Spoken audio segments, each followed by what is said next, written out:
All right, here we go. I guess we better go live on YouTube. See if we can't get this going on. Bubble Man's World. Public. Let's do this. Let us do this. Oh, wow. We got people popping in left, right, and center. I haven't even gone live yet. This is cool. This is the new way to do things in 2020. We're just setting up the YouTube meeting, guys. It should go live here in a second, and I will introduce you. Hopefully we're all gravy. A little bit rusty on this 2020 Hash Church first of the year. Just waiting for Zoom to, there we go. Set up the YouTube video. All right, I'm gonna link that into the old YouTube chat, and then I will get to, here we go, and boom, there you guys go. Welcome, guys. Can you hear me? I can hear you. I can hear you great. Jack is on mute. I think I have it set up so when you come in, it automatically mutes you. Okay, there you go. There you go, dude. All right. Welcome, guys. Good morning, sir. Very cool to have both of you guys in first, because you're kind of my, Etienne's been a frontline guy for a long time at Berkleys patient group, doing the good work. Jack has also now, how many years has it been, Jack? Well, that I've been doing this work, I've been working where I am for about the last 5 years. Yeah, exactly. 5 years. Maybe you want to give us a little bit of a lowdown on what you've been doing, because Jack's new to you guys, but Jack is certainly not new to me. Jack and I go back far, like 20 plus years. We worked in the cannabis industry together. I came out from Winnipeg and I met him, and we just kind of clicked right away. He was kind of a little bit of an aggressive character at the time, but I really liked it. It was kind of Winnipeg-esque and made me feel like I was at home. And give him a little lowdown on what you've been up to, obviously for the last 5 years, but also a little bit in regards to how you got there. Okay. Hey, well, thanks for the intro, Marcus. Definitely where Marcus and I met was definitely the 90s in Vancouver, when there was that time when all of us were busy.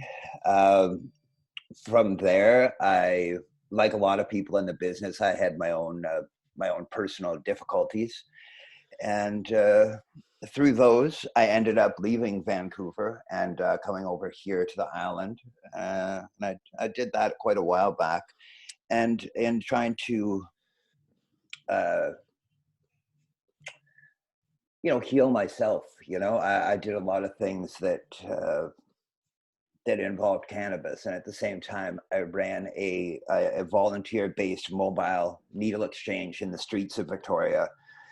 So, well, tell them a little bit about kind of how you went down the road and got into drug addiction and where you ended up, because that really sets the story. And I'm sure it might be a little bit sensitive to talk about. No, you don't have to share everything, but get into that a little bit, because, dude, you lived some serious shit that really, in my opinion, led you to do the work that you're doing today.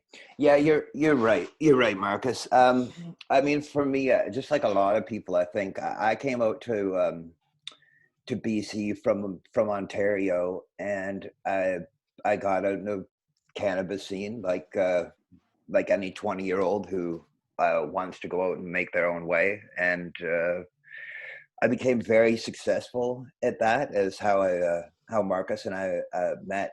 And once you kind of get to a certain level in the cannabis world, you're no longer just dealing with people who are only in the cannabis business. And through that, I found that I was just not a happy person. I got all the things in life that I was supposed to get, physical things,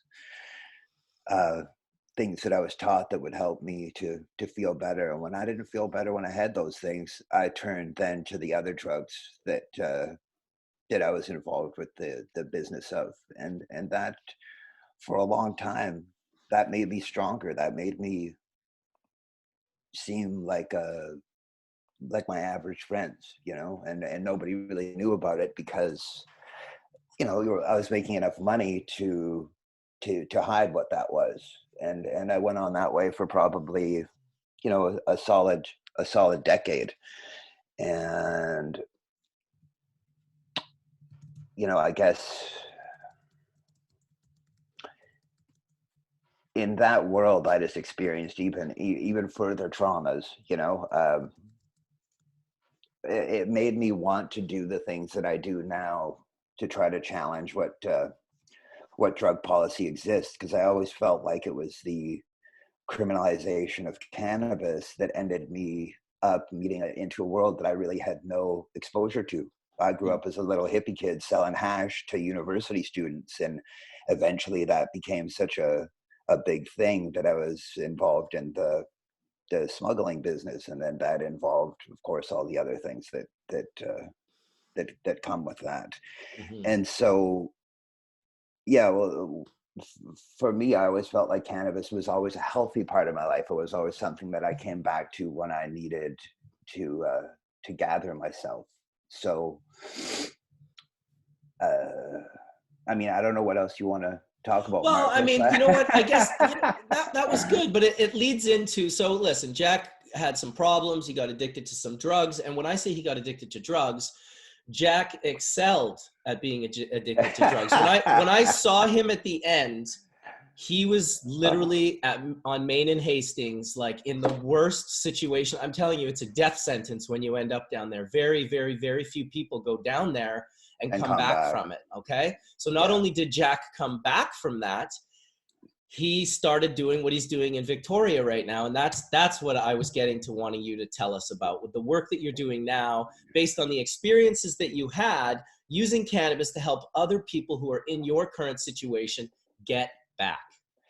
Okay, great. Because that's an easy story. You know what I mean? I basically, I came over here. I was real quiet, and in order to kind of get my own head back together, I wanted to learn what it was to do something for nothing.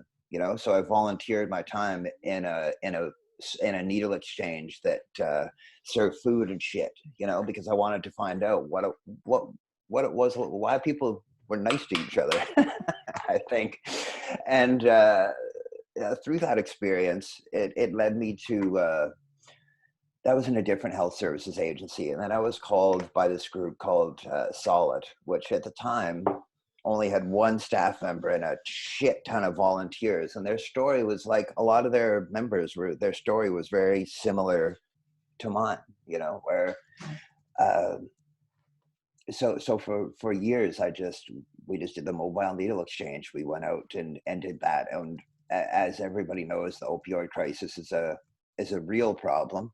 And so I ran an agency of people with lived experience of either current or past experience with drug use.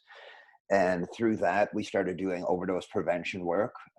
We started the very first temporary overdose prevention site here in Victoria. And we kept doing more of the same thing. Now we run the harbor. That's the equivalent of what you guys have in Vancouver as Insight. And through running these types of projects, I've been able to show people how cannabis is an effective tool in a harm reduction toolbox. So when I'm running a needle exchange and giving you clean needles, when I'm giving you Narcan kits, in case of the worst case scenario, I also always wanted to be able to give people cannabis, because for me, that was the thing that always I never succeeded at government detox or rehab centers, but I always succeeded when I gave myself time and space and time to reflect in the plant, so I wanted to be able to do that for others. And so, we started just giving away edibles and joints on weekends here. So it started out with maybe only about 80 people. They were all street entrenched drug users in the downtown core. And so I would always say to them, I probably know that you won't try this until that day when your dealer won't turn on his phone, and you're really sick. And then when that happens, I really want you to take the edible. And I want you to tell me what happens. And so we just gave out joints and edibles within the scene, and we started doing secondary stream research with the University of Victoria. So if I was to say, Marcus, tell me about your drug use, and you tell me, hey, I do an 8 ball of cocaine a day. So then you would check in weekly to let me know after a week of me giving you 80 milligrams of an edible and a joint or two, how that impacted your patterns of behavior. And we got a lot of very positive feedback from that. So we expanded the program. We reached out to people who are large online vendors, and they started to give us more product to give to people. And so we got up to having about 200 members and 5 days a week, 4 hours a day, where the service was running. And about 6 months ago, we were able to move and get a storefront that was separate from our administrative office. So now I have a service open 7 hours a day. It's an at-cost cannabis service for members only. You either have to be a person of lived experience with illicit drug use or on government assistance like a disability or old age or of Aboriginal descent. Those are the only people I let into the program because those are the people who are most disproportionately affected by opioid death totals. So I know that the community safety unit has a complaint and has had from for about the last month and a half, but they still haven't come to us to give us the lecture about shutting down, because I am working in conjunction with the chief medical officer here, who is working as a kind of lobbyist with us, with the Minister of Health, because the harbor and the other injection services that I run have government exemptions that allow for drug use in those areas. Obviously, heroin is still illegal, but where we work, it's accepted that we have to pass drugs back and forth. There has to be an exemption that allows for that.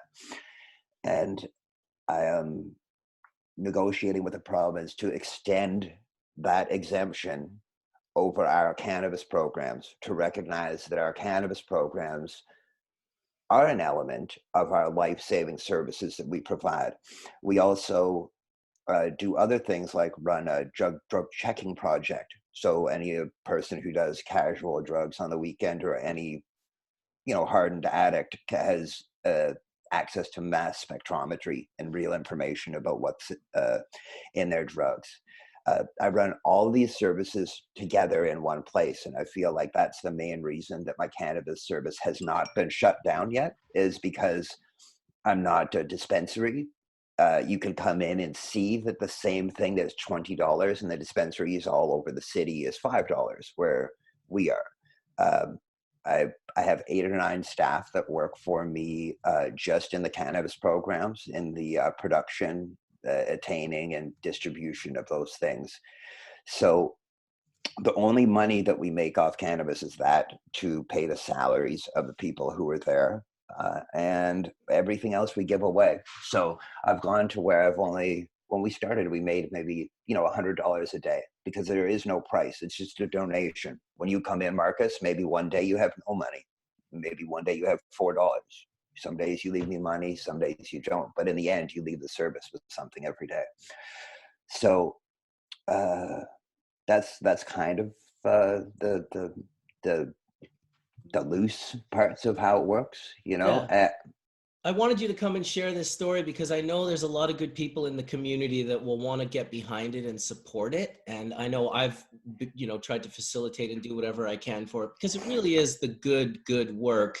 And you are such a unique person to be doing it. You're literally, I just love, you're like, oh, I wanted to see why people were nice to each other. Like, how honest is that? If people knew who you were 20 plus years ago, it would just be like, wow, like this guy has matured. He has like grown as a human being. He's been through hell and back, and then back to hell and back again. And you're just kind of shining. You're doing super good things. You're helping people. And you can tell that your experience is directly effective in the efficiencies of the program, because you know what it's like to be a drug user. You know when you talk to them, look, I know you're not going to eat this edible, but at one point in time, their dealer's not going to answer their phone. That dealer's going to get busted. He's going to lose that phone. Something's going to happen. And that is the moment when those drugs are not going to be available. And that is the moment when you get that edible and that joint into their hands. And it's just such it's just such good work, dude. I'm proud of you. Like, I'm really proud of you.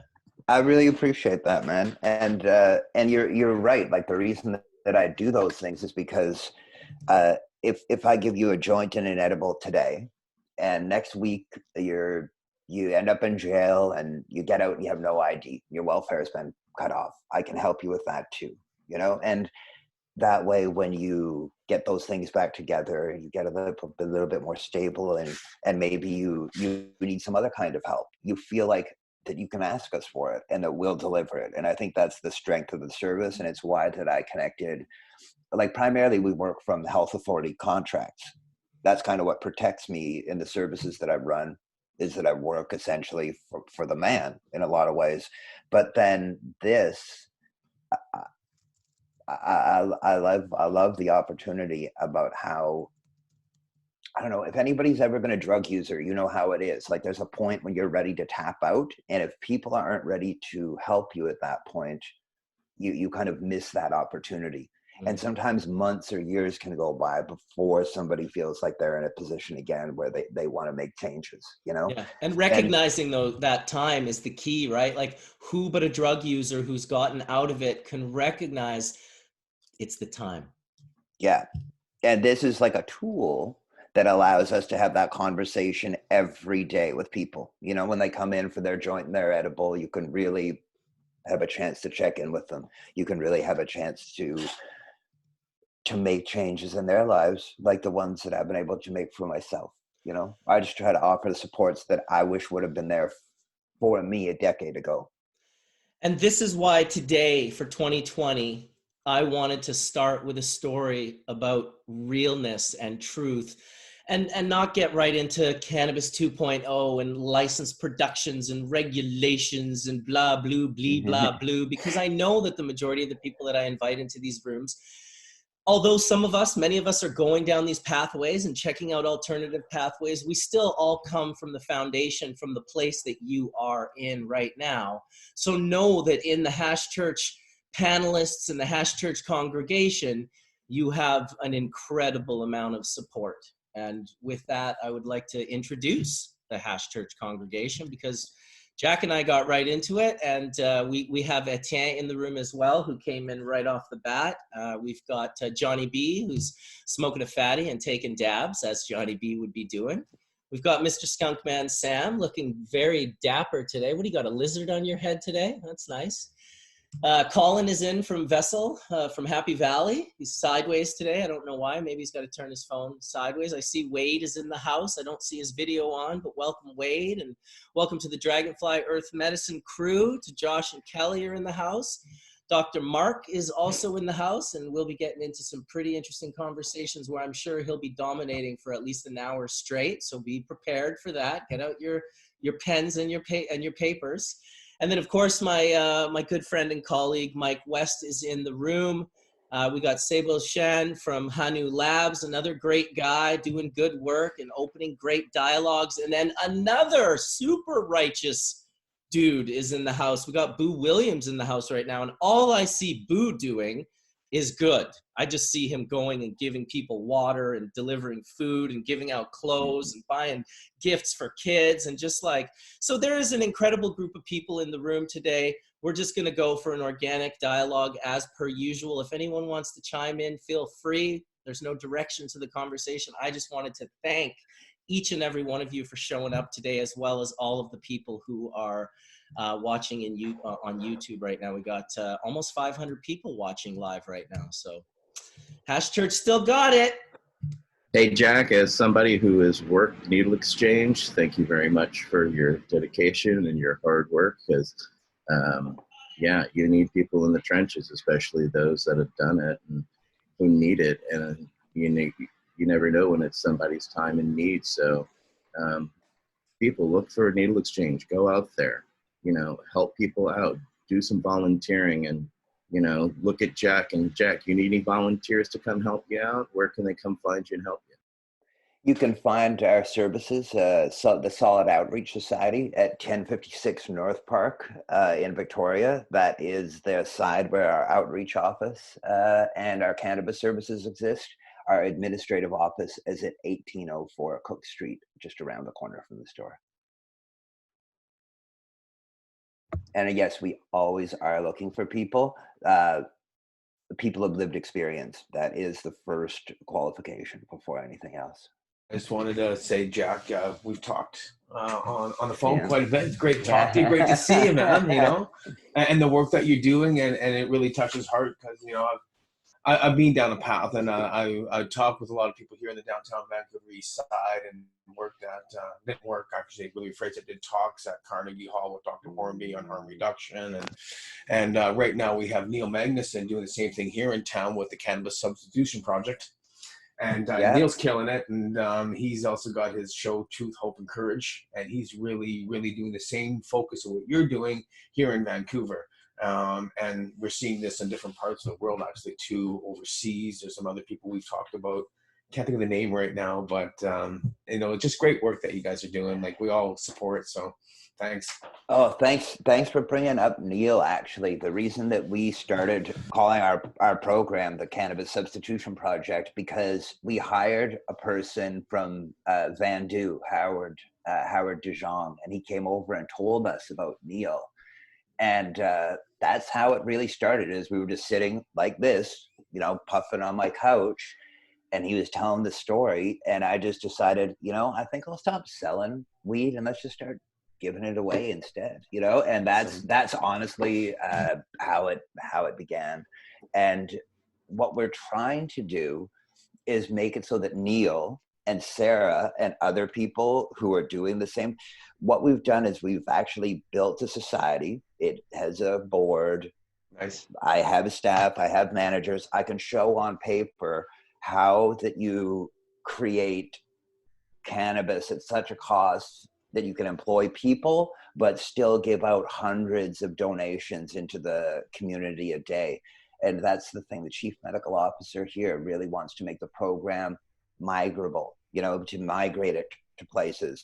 So I want to take all these extra tools that I have with the research connections that I have and hand them over to people like Neil and Sarah so they can expand their services. So instead of like once a week having 700 people line up on Hastings to come get their thing from Neil, I want to give Neil my playbook and say, here, Neil, this is what we did, and actually make it so that there is this subsidized area of the market. As Marcus said, there's people in this forum who have the access to go and investigate the LP world as it sits right now. The people who I serve, there's just no way that they could be served by that. I'm going to say, like, when I volunteered at the Green Cross, I was a members rep, stuff like that, and then we worked on donations, and when people come in with 50 cents, and we would get them some weed. It would be a bottom of the bag, whatever. We always made sure that, and those are beginning stages of working, and it was basically harm reduction in those first clubs and stuff like that. Yep. That's what they all were based around.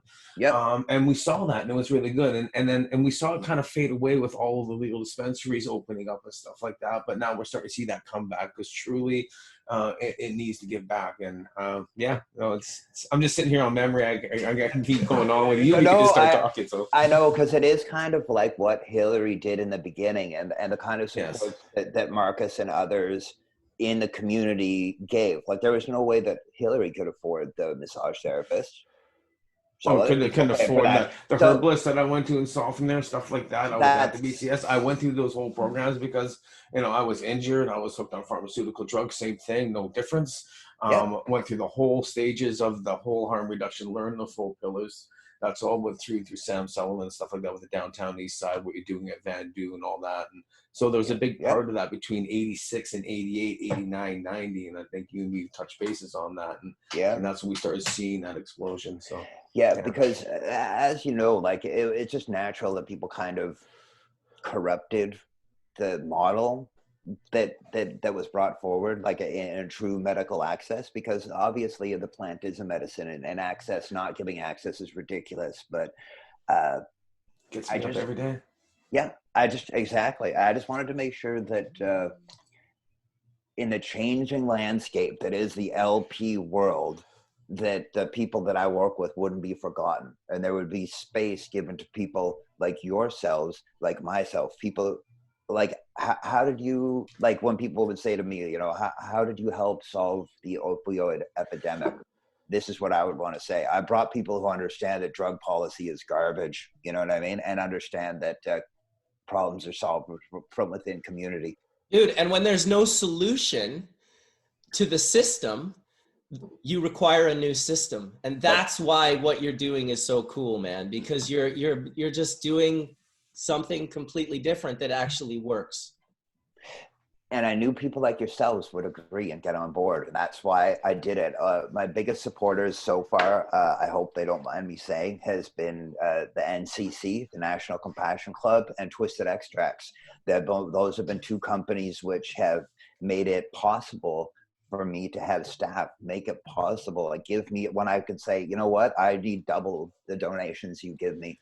So For them to do that. Is it the adversity that you face that made it so, like, why don't you just do what 90% of people do and just go online and bitch and moan and cry about the system and how it's not really taking care of you? Like, I just find it amazing why people choose that over just like, you can make change by doing little things. Not that what you're doing is little, but it started little and it's growing bigger, and now no one can deny it. It's like the most ridiculous thing to try and deny that drug users can be helped on and not just helped on the level of like how we used to say, oh, cannabis will increase the quality of your life, you know, while you're doing chemo and while you're passing away. No, it can actually shrink the tumors out of existence. It can actually help you rid yourself of these addictions. Johnny B, how much oxycodone were you taking every day? 280 milligrams a day of OxyContin, fast-acting super dolls of another 40 grams, and then I had 10 milligrams. My prescription drugs were $1,488 a month. I was hooked on heavy pharmaceutical drugs that led into heroin. I went through these whole stages, and that's why it was easy when I started talking with Jack when he started doing this, going back a couple years. I mean, we touched bases, tried doing things with the getting future. We'll try to get all these different little mechanisms set up so we can actually supply joints to all these people that were in need. It's just good.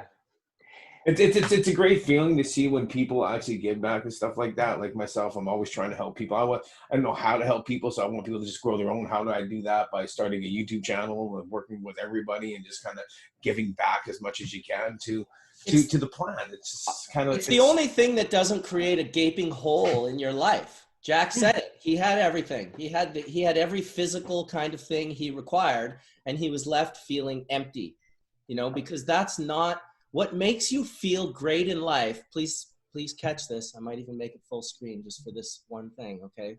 What is your, oh, I lost my train of thought. That sucks. That was an important one too. Connection to other people. Well, is the true value of life is not taking, it is giving and doing for other people. It's giving and doing and helping. That is where you start to feel that warm glow inside. And the more you do it, the better you feel. Sure, you have to be careful in this world navigating, because there are, you know, literally sharks out there that will consume you whole. But that's not to say you can't surrounded by them. Yeah, you can help. I mean, look at the work that this guy's doing. It's incredible. Honestly, my next where the next thing that I'd love to do that I think will be of the greatest benefit for both communities, the community I serve and the community at large, is to start what I would call a therapeutic space, which is actually a grow area. Because we want to create like this medi center where you can have a place where you can grow your own, and you have a place where you can actually learn about cannabis education, how to get off a certain, like there's got to be more of a place where there's a place where people who truly want to learn and need and can't get it better. Like there's certain times, like I was saying, like, I mean, we have legalization. It's going to be nice when we start seeing those forms of extracts that I use every day that are going to be offered to patients. Because this is going to be the biggest thing, is going to be those extracts. There's high concentrations of THC that that we need, right, that are needed for patients and stuff like that. So I mean, yeah, I agree, Johnny. We do cannabis education classes, and I think having the physical garden there, I mean, everybody here has been in a garden. 100% the value of standing in your room when the lights turn on and all the plants are praying. Like you know what that does for you as a human. And I think to give that experience, instead of just teaching people to come and be needy and here's a joint and here's an edible. That's not what I want to do. I want to create a community where they can come in the days they feel good enough to water a plant or pull some leaves or whatever task it is that they're contributing to the medicine that they're getting. And then also for the community at wide, right? For the grannies who think, I can grow 4 plants and I could do that for those people. Well, then you could come into our community garden and I could show you how to take a cutting, and we could talk about how you... And we can give those cuttings away. We get people growing their own. I've been saying it for so long, it's insane. Grow your own 4, just grow. Yeah, this is our way to overcome some of the shitty rules that exist in the LP system, I think. If we band together as a community to solve a problem that exists. Cannabis is it's health services, you know? Yeah. And if we could use the money from that to help stem the tide of the opioid epidemic, then we could look at ourselves and know that we help do that with the plant. It just seems like that's something that I could really get behind, and that's why I hope the next steps will be when we get ahead with a little bit enough money that we'll be able to get this therapeutic area growing. I'm going to help you with that too, because I'm all about people growing their 4. And I don't know if I started wegotyour4.com. I just want people to grow their own 4. And I want to hook you up with everything. I want to make sure you got your own 4. Go to your hydroponic stores, buy your stuff, go to your bong shops. Like, people need to start growing their own, because it gets you out of bed. It makes you feel better. You see that life come out of it. And the problem was, I got a lot of people who were so discouraged with it because they were overwatered doing certain things. But, you know, with a few good people, we came up with a good little system that 4 plants with LED lighting. You don't need AC units. You don't need dehues. You might need to put in a humidifier, stuff like that. But education is the key. And Canada can grow 4. You go on Amazon, you go to a grocery store, I'm pretty sure Walmart, all these places are going to start carrying different systems and stuff like that. It's legal. Grow your own, you know? Like, we have 12 to 1,400 members and growing every day. So I just think that times 4, if you give me a 5,000 plant count, and I'm pretty sure that we can pull an industrial space in the middle of downtown Victoria, and there you go. Bang, you're doing it. You can have 4 per household, but when you come down to, say, like apartment buildings or people I was looking at and see you have people who are living with, like, buildings that are full of people with HIV or different conditions, then you can have one in every damn apartment. I think that we can manhandle rules. You know what I mean? Like, I would love to challenge the 4 plant in each household, because, you know, I have 1,400 members who don't have households. So where the fuck you think you're supposed to put the exactly. plants? That's the whole thing. Like, where are you going to grow? They're homeless. Per household. So, not everyone has a house. I drove around in it was 2007. It was 2008 when they tore down my house. I had no place to live in my truck, and all I had was my 1 plant Medi Kush, and I would drive around with that in my truck. And there's pictures of it too. And I had nowhere to go with the plant, but I kept it alive. Then I went into someone's bathroom and stayed in there for a few days. Like, I carried this plant around with me, and then I did a video on it, and that was like, yeah, it's like, where do you go? Like, what do you do? Amazing. Yeah, it was actually, it was a part of my life when I just got my license from Health Canada. They tore down my house. I was protesting, fighting WCB, and I kept that plant with me because it was the only strain that helped me so much. And I remember being behind a cop and putting it up on the dash so you could see it. And they just I had signs on my truck, Fight Works ABC, and they kind of let it go, you know what I mean? But always standing up for the plant. And that plant got me through. It took me to so many different places. The cannabis community that joins and holds you together was probably the biggest rewarding thing. And walking into that lab with Dr. Horn, yeah, you know what? Memories. 2020 is going to be explosive. You know what I mean? What we've seen happen over the last decade, and 2019 with legalization, and everybody's, you know, complaining about it. Like we say, grow your own. You know, 2.0 is going to be a different year. 2020, we got you 4. Hey, Jack, we just wanted to say, you know, we really appreciate the work that you're doing, and we're backing you up. So what we're doing right now is we're gathering the Dempure Collective, which is a whole lot of farmers internationally. We just gathered as a meeting of the minds at Heartwood Institute in Garberville, California. And this was a really big topic of conversation on how growers, producers, extractors, distributors, wherever you are in the world, how can we touch compassionate care? How can we touch children who need help? People who are financially struggling to be able to reach the plant, to be able to get a hold of it. So we're with you. We need to hook up and amazing. Need to have these conversations. I really appreciate meeting you in this format. I've watched you lots of times, on the church, and I just feel privileged that Marcus would have me in, because usually this is a pretty high level tech of weed, type of format conversation. And so I was a little bit nervous to even though this is the kind of shit that I have to do all the time for work, and it's nice to hear back from the people who you've watched thinking like, I know this can work, because when I watch you talk, when I don't know who you are, I feel like that you would want to help with this. And when that comes to fruition, it gives me confidence that the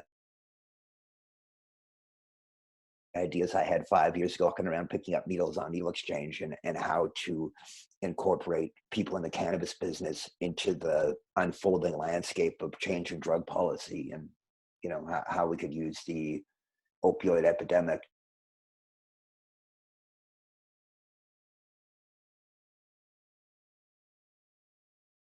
Did we lose him? I think we lost him. Yeah, I think we did. He'll be back. That was pretty good timing, nonetheless. Like, he got to say almost everything. It's really important. It's really important. I mean, it's kind of like when there's hungry people. You can give them a fish and feed them for a day, or you can teach them how to fish and give them a fishing pole, and they can be self-sufficient if they have a home to grow in. It's true. It's a nice thing to teach people. I mean, there's no doubt about it. It's just a nice thing. And I found over the years, just from growing cannabis, especially as, my kids grew up around it, it gave them not as much interest in cannabis, but it gave them interest in growing. They were just like, hey, can we grow like food?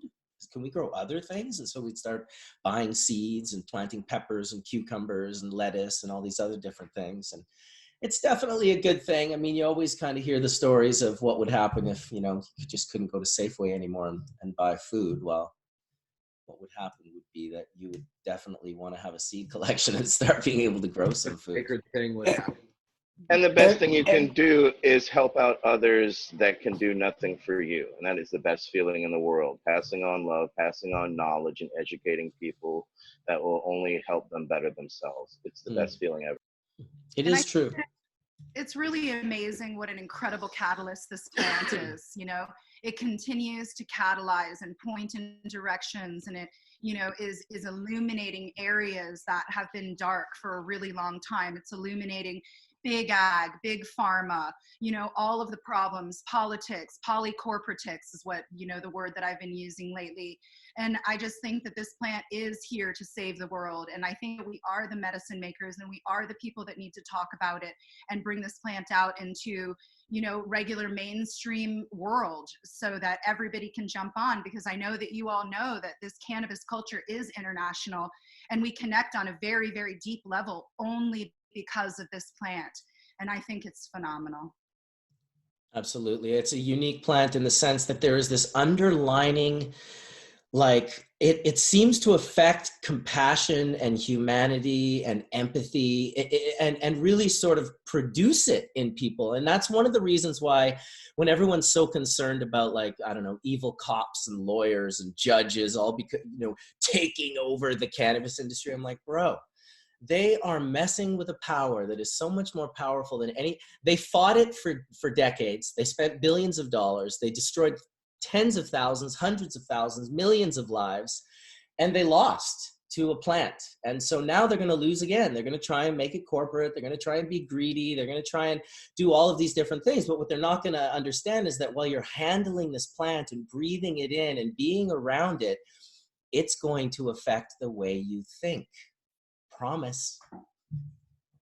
That's what I'm looking forward to. We said it years ago. My partner actually said it to me years ago, Martin Moravchik, who was one of the founders of Manitoba Harvest, before Manitoba Harvest was started, we were growing a 5-acre hemp field just experimentally in 1995 just outside of Winnipeg.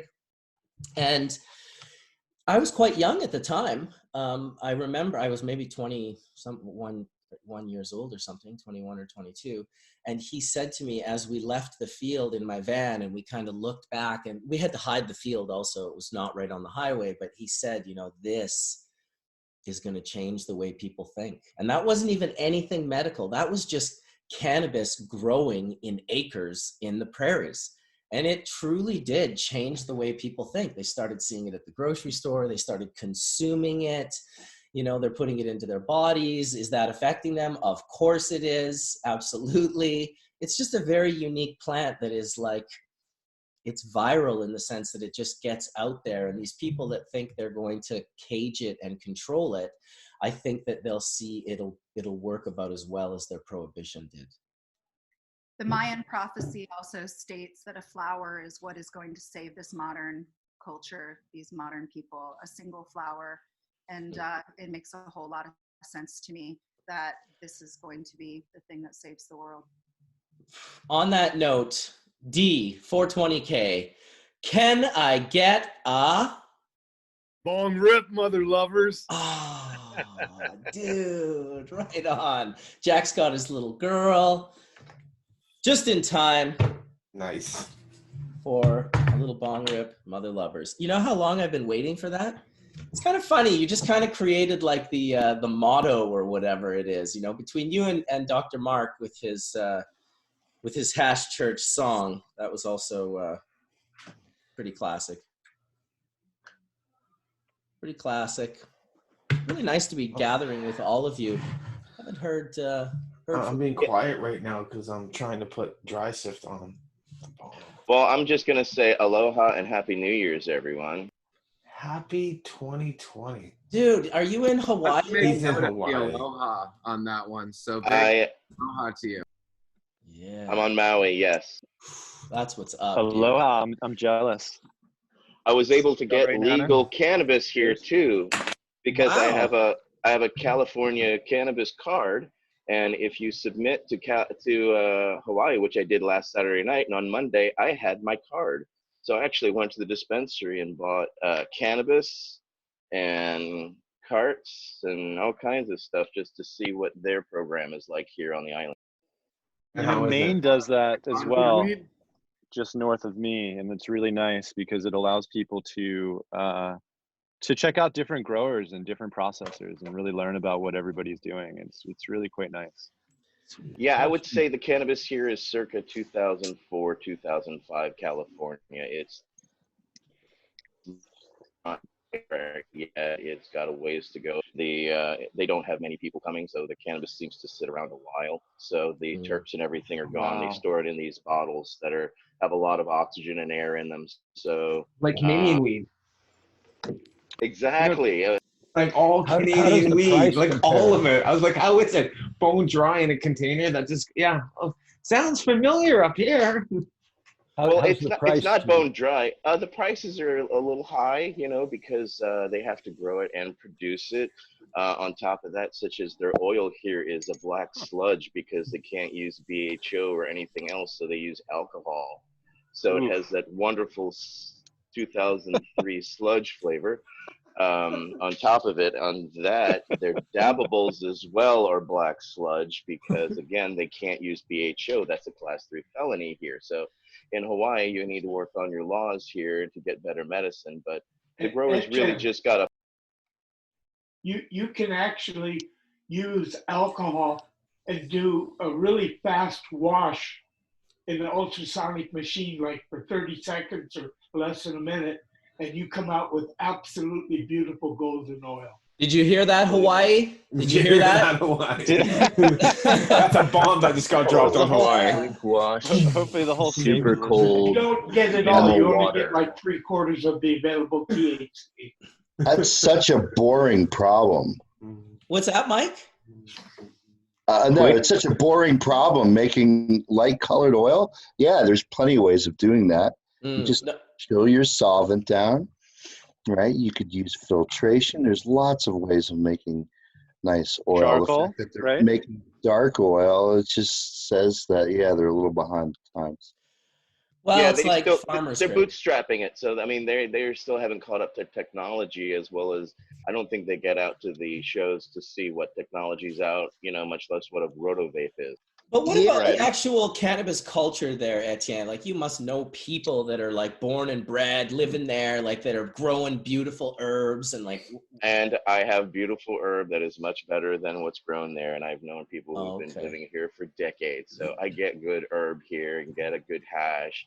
But it's just the system itself. There's 2 dispensaries on the island. So there's only 2 grows, and they have to grow and produce what they produce. So not only do they have to produce it, they have to extract it, they have to package it, they have to put it in the bottles, and then, you know, get it to shelf. So it's still very limited in supply. I would say 10 types of herb, 3 types of hash, 3 types of cartridges. They're not allowed edibles here, which is different from when I got married in Alaska. They now are allowed to have concentrates, where they started off with edibles, couldn't have concentrates. Now they have concentrates, whereas here in Hawaii, there are no edibles. And that's a problem for people. They do have pills, which are popular, but no edibles. They also do allow home growing, though, a certain number of plants, correct? Yes, I think it's 4 plants. We wanted to take a minute to big up the Hawaii Cannabis Expo. Dana Ciccione, and he just invited us to come, and we're going to be doing a presentation on preserving aloha through regenerative cannabis agriculture. And it's just amazing. Like, we've been having unbelievable conversations, and we've seen some beautiful weed from Hawaii. We were just at the Emerald Cup and the Pakalolo farmers and a lot of the cooperatives that are going on there and all of the islands. We're going to be doing a Dem Pure Aloha Love Tour coming up, and we're going to go visit a whole bunch of farms, and the outreach is just massive. And we're going to go Kama Aina style. We're going to the farms. We're just going to go and visit. We're going to hang out. We're going to share some knowledge of the Hawaiian culture. And some of our original inspiration, you know, was going to Kauai and being in the islands, and natural farming is a huge explosion and a wave of consciousness that's happening through cannabis right now, and a lot of that came into America from Hawaii. So there are a lot of amazing people on Hawaii growing. It's the system that's really kind of bunk. So, like, you know, having to be able to, it's actually kind of a blessing to be able to have an integrated system where you grow and produce all your own stuff. But if there's more people involved, you know, so you can get some, you know, different products on the table, that would be ideal. Like never before, that community is reaching out to the international community, and it's really beautiful. So mahalo to all the Hawaii listeners out there, and mahalo nui loa to the Hawaii Cannabis Conference for inviting in regenerative practices, businesses, cultivation, extraction. Right on. I love you guys. You guys are awesome. Hey, speaking of, shout out to Get Thermal Cup, and I get Thermal Cup, and much love to everyone.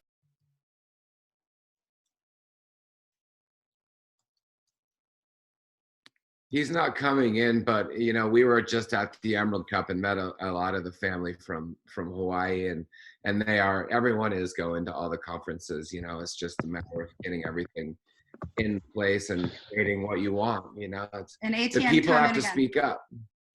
I got to get down to the U.S. one of these days. There's definitely Hawaii, especially. I mean, that's just like a hop, skip, and a jump from Vancouver. Well, a fellow named Chris Cole took my class a couple of years ago, and he's the, I think, product manager at a place called Maui Grown or something like that. He seems to be pretty knowledgeable on extraction, but yeah, it sounds like their hands are tied based on what regulation allows. Be interesting to see if they could actually get decent rosin, because I would certainly think that would be something that if BHO wasn't allowed, sort of like next best sort of flavorful extract that's at high, you know, terp extract you can get, and in a pretty safe process that doesn't involve flammable solvent would be bubble rosin. No,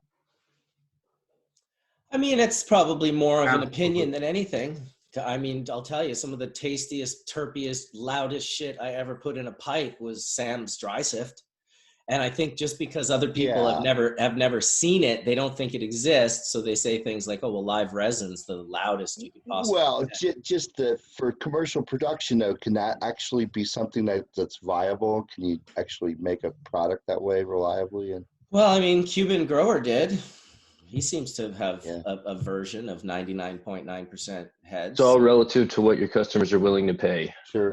That very limited supply, though. I mean, like, wouldn't you want to have a more robust process, kind of like what you guys run?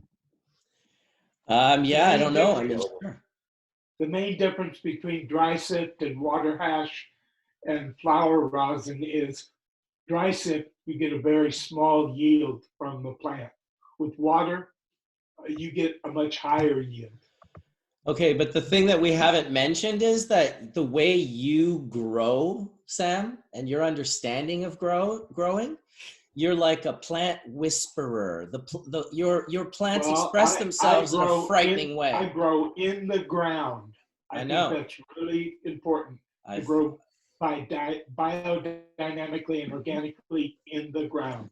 There's some with sun, yeah. And in Hawaii, they have a longer season. You can grow outdoors in Hawaii and grow really late narrow leaf drug varieties. They produce fantastic product, but it's not mass produced. People are growing small amounts of it, but it's not mass produced yet. Yeah, we'll see one day maybe. Hey Sam, I got a question around island produced weed. You know, like a lot of the Caribbean islands have very high calcium levels in the soil because they're basically coral or volcanic, but there's still a lot of calcium. Is there ways that you can counteract all the calcium richness in island soils? So what do you want to do? You want to raise the pH, or is it the pH or the calcium? No, I think it's just a high preponderance of calcium in the soil just totally screws up some varieties, and they're trying to solve that down in the Caribbean. Well, they don't seem to have add microbiology. Yeah. They don't seem to have that problem in Jamaica. Yeah, I think it's because Jamaica, I'm not sure if it has to do whether it's a coral island or a volcanic island. The Caribbean islands are coral based. So it has a higher coral reefs, which then turn into limestone calcium carbonate. So that's generally going to make more basic. But one of the nice things about the tropics is there's world around in the tropics is cocoa coir. One of the things that is a big issue with coir is the salt ratio, but coir does act as a good buffer for calcium. But generally, Dragonfly hit the head on the nail. When you look at fungal dominant soils, in general, fungal dominant soils tend to be slightly more acidic. So, throwing compost with a lot of cocoa pith or cocoa husk is going to help kind of buffer some of the calcium chloride. Compost and humic acid really makes a big difference. There you have it. Or mulch. Mulch like your life depends on it. Become a mound farmer. Mm-hmm. Just when you think you have too much on there, throw 10 times more of stuff on top of it and create a mound, and you'll be when you think there's too mulch, there's not. Old mulch is called compost. Exactly. And then it turns into acids. And the reason why we say mulch is because you're just putting the compost on top of the beds, on top of the plants, Cold compost is mulching, layer. Yeah, it's true. And, even on Jamaica, there's a lot of different kinds of soil. So, I mean, you got red dirt, you got the black dirt, you got the hard coral dirt, wet side of the island, dry side. So, if you're on an island, you have to really use, if you need to, different parts of the island for different environments. Dude, my favorite thing about Jamaica and generally any island, and watching new people be like, I'm going to go and grow herb like in Jamaica or St. Lucia or wherever. And I'm just like, well, have you ever grown herb? there before? Like, Was familiar? part of my prior life as an industrial scientist, we did a wood decay study on the island of Hawaii. As it turns out, Hawaii is an ideal place to study wood preservatives because of the fauna there. And what I noticed is that from one side of the island to the other, the stratigraphy or the geography or the geology, I guess that's the word I'm looking for, changed immensely. On one side of the island, we basically needed a chisel to put stakes into the ground. The island dirt or the soil was like so hard and almost impenetrable. And on the other side of the island, it was like floral and swampy and lush. It was just so different that it was just only literally, I think, maybe about like 20 or 30 miles from each other. It was just completely different geology. So is that known as the leeward and essentially in Right. sailing? In sailing, Yeah, I think it has to do with where the prevailing wind is. Right, So, exactly. So obviously, if you're an island, you get hit from a prevailing wind side. Generally, it's in the Atlantic Ocean, Caribbean, it's going to be facing the Atlantic. That wind is that side of the mountain is going to have most of the moisture picked up and then deposited on the leeward side. I think it is where the rain shadow sits. Right, Yeah, and that's really where all the plastic ends up now too, right? That's where all the straws and the toothbrushes and the tampon wrappers and all the other disgusting shit ends up now too. Sorry, Sam. What were you about to say? I thought you were. I was saying that when an island has a mountain in the middle, like Kauai, it's got there's the north side and the south side. The north side is much wetter than the south side, for example. That's exactly what it was, Sam. Interesting. Hawaii. So in terms of the islands, let's take, Antigua, for instance, who's got an interesting thing unraveling there. Coral has a lot of calcium deposit. Would it be best to dig up that soil and amend it? What would your thoughts on going directly in the dirt and using amendments be? I would 1,000% just build mounds on top of it and forget about what's happening below it, because what's happening below it's going to transform as soon as every worm in the area comes and all the nothing changes Earth like microbiology. So it's kind of simple. It's kind of just like, especially in Jamaica, I mean, there's every kind of vegetation in the world. So what you'd want to do is just get a machete and just get stoked and just start getting all the different kinds of, leaves and stuff that you can, and then you find some goats around it, you throw some goat manure on there along with sticks. There's lots of sticks around, and the sticks are incredibly important. And banana trees are always constantly shedding, and banana trees are really prolific around any tropical area. And when we were in Jamaica, we chipped up all of the banana and the bamboo that was down on the ground that was fresh and the brown. So we had a mix of green and brown. And within 2 weeks, we were directly planting inside of that chipped, mass, and the plants just took off. And most zones have little deposits on the land somewhere of pretty decent soil, so you can kind of layer that on the top of whatever you've prepared as a bed. You can kind of use that as a starting off point for your transplanting, or even, get some of the top soil off and kind of pull it on top of the bed and sort of cap off what you've created organic matter wise. And then, the plant grows and you just keep doing it over the course of the year. Or you could just take the material and make like a hole like this inside of the material, fill it with some nice dirt that you feel like has, a good proper ratio, good balance, and then plant a seed directly into there. And by the time that the plant matures, it's actually ready to consume. It'll just those much larger breakdown of material. So the microbiology is breaking down over time. And it's interesting you said, I only have experience in Costa Rica growing actually crops in that particular climate. And it's similar, but it's different because the soil down there is the biology is very different, but it has its own challenges. So it's really it's great to hear that the layering technique is working for you guys in terms of Jamaica, because that, I've gotten a lot of questions from people in Antigua and things like that, and I don't have enough experience, so it's great we can have this dialogue here to share that information.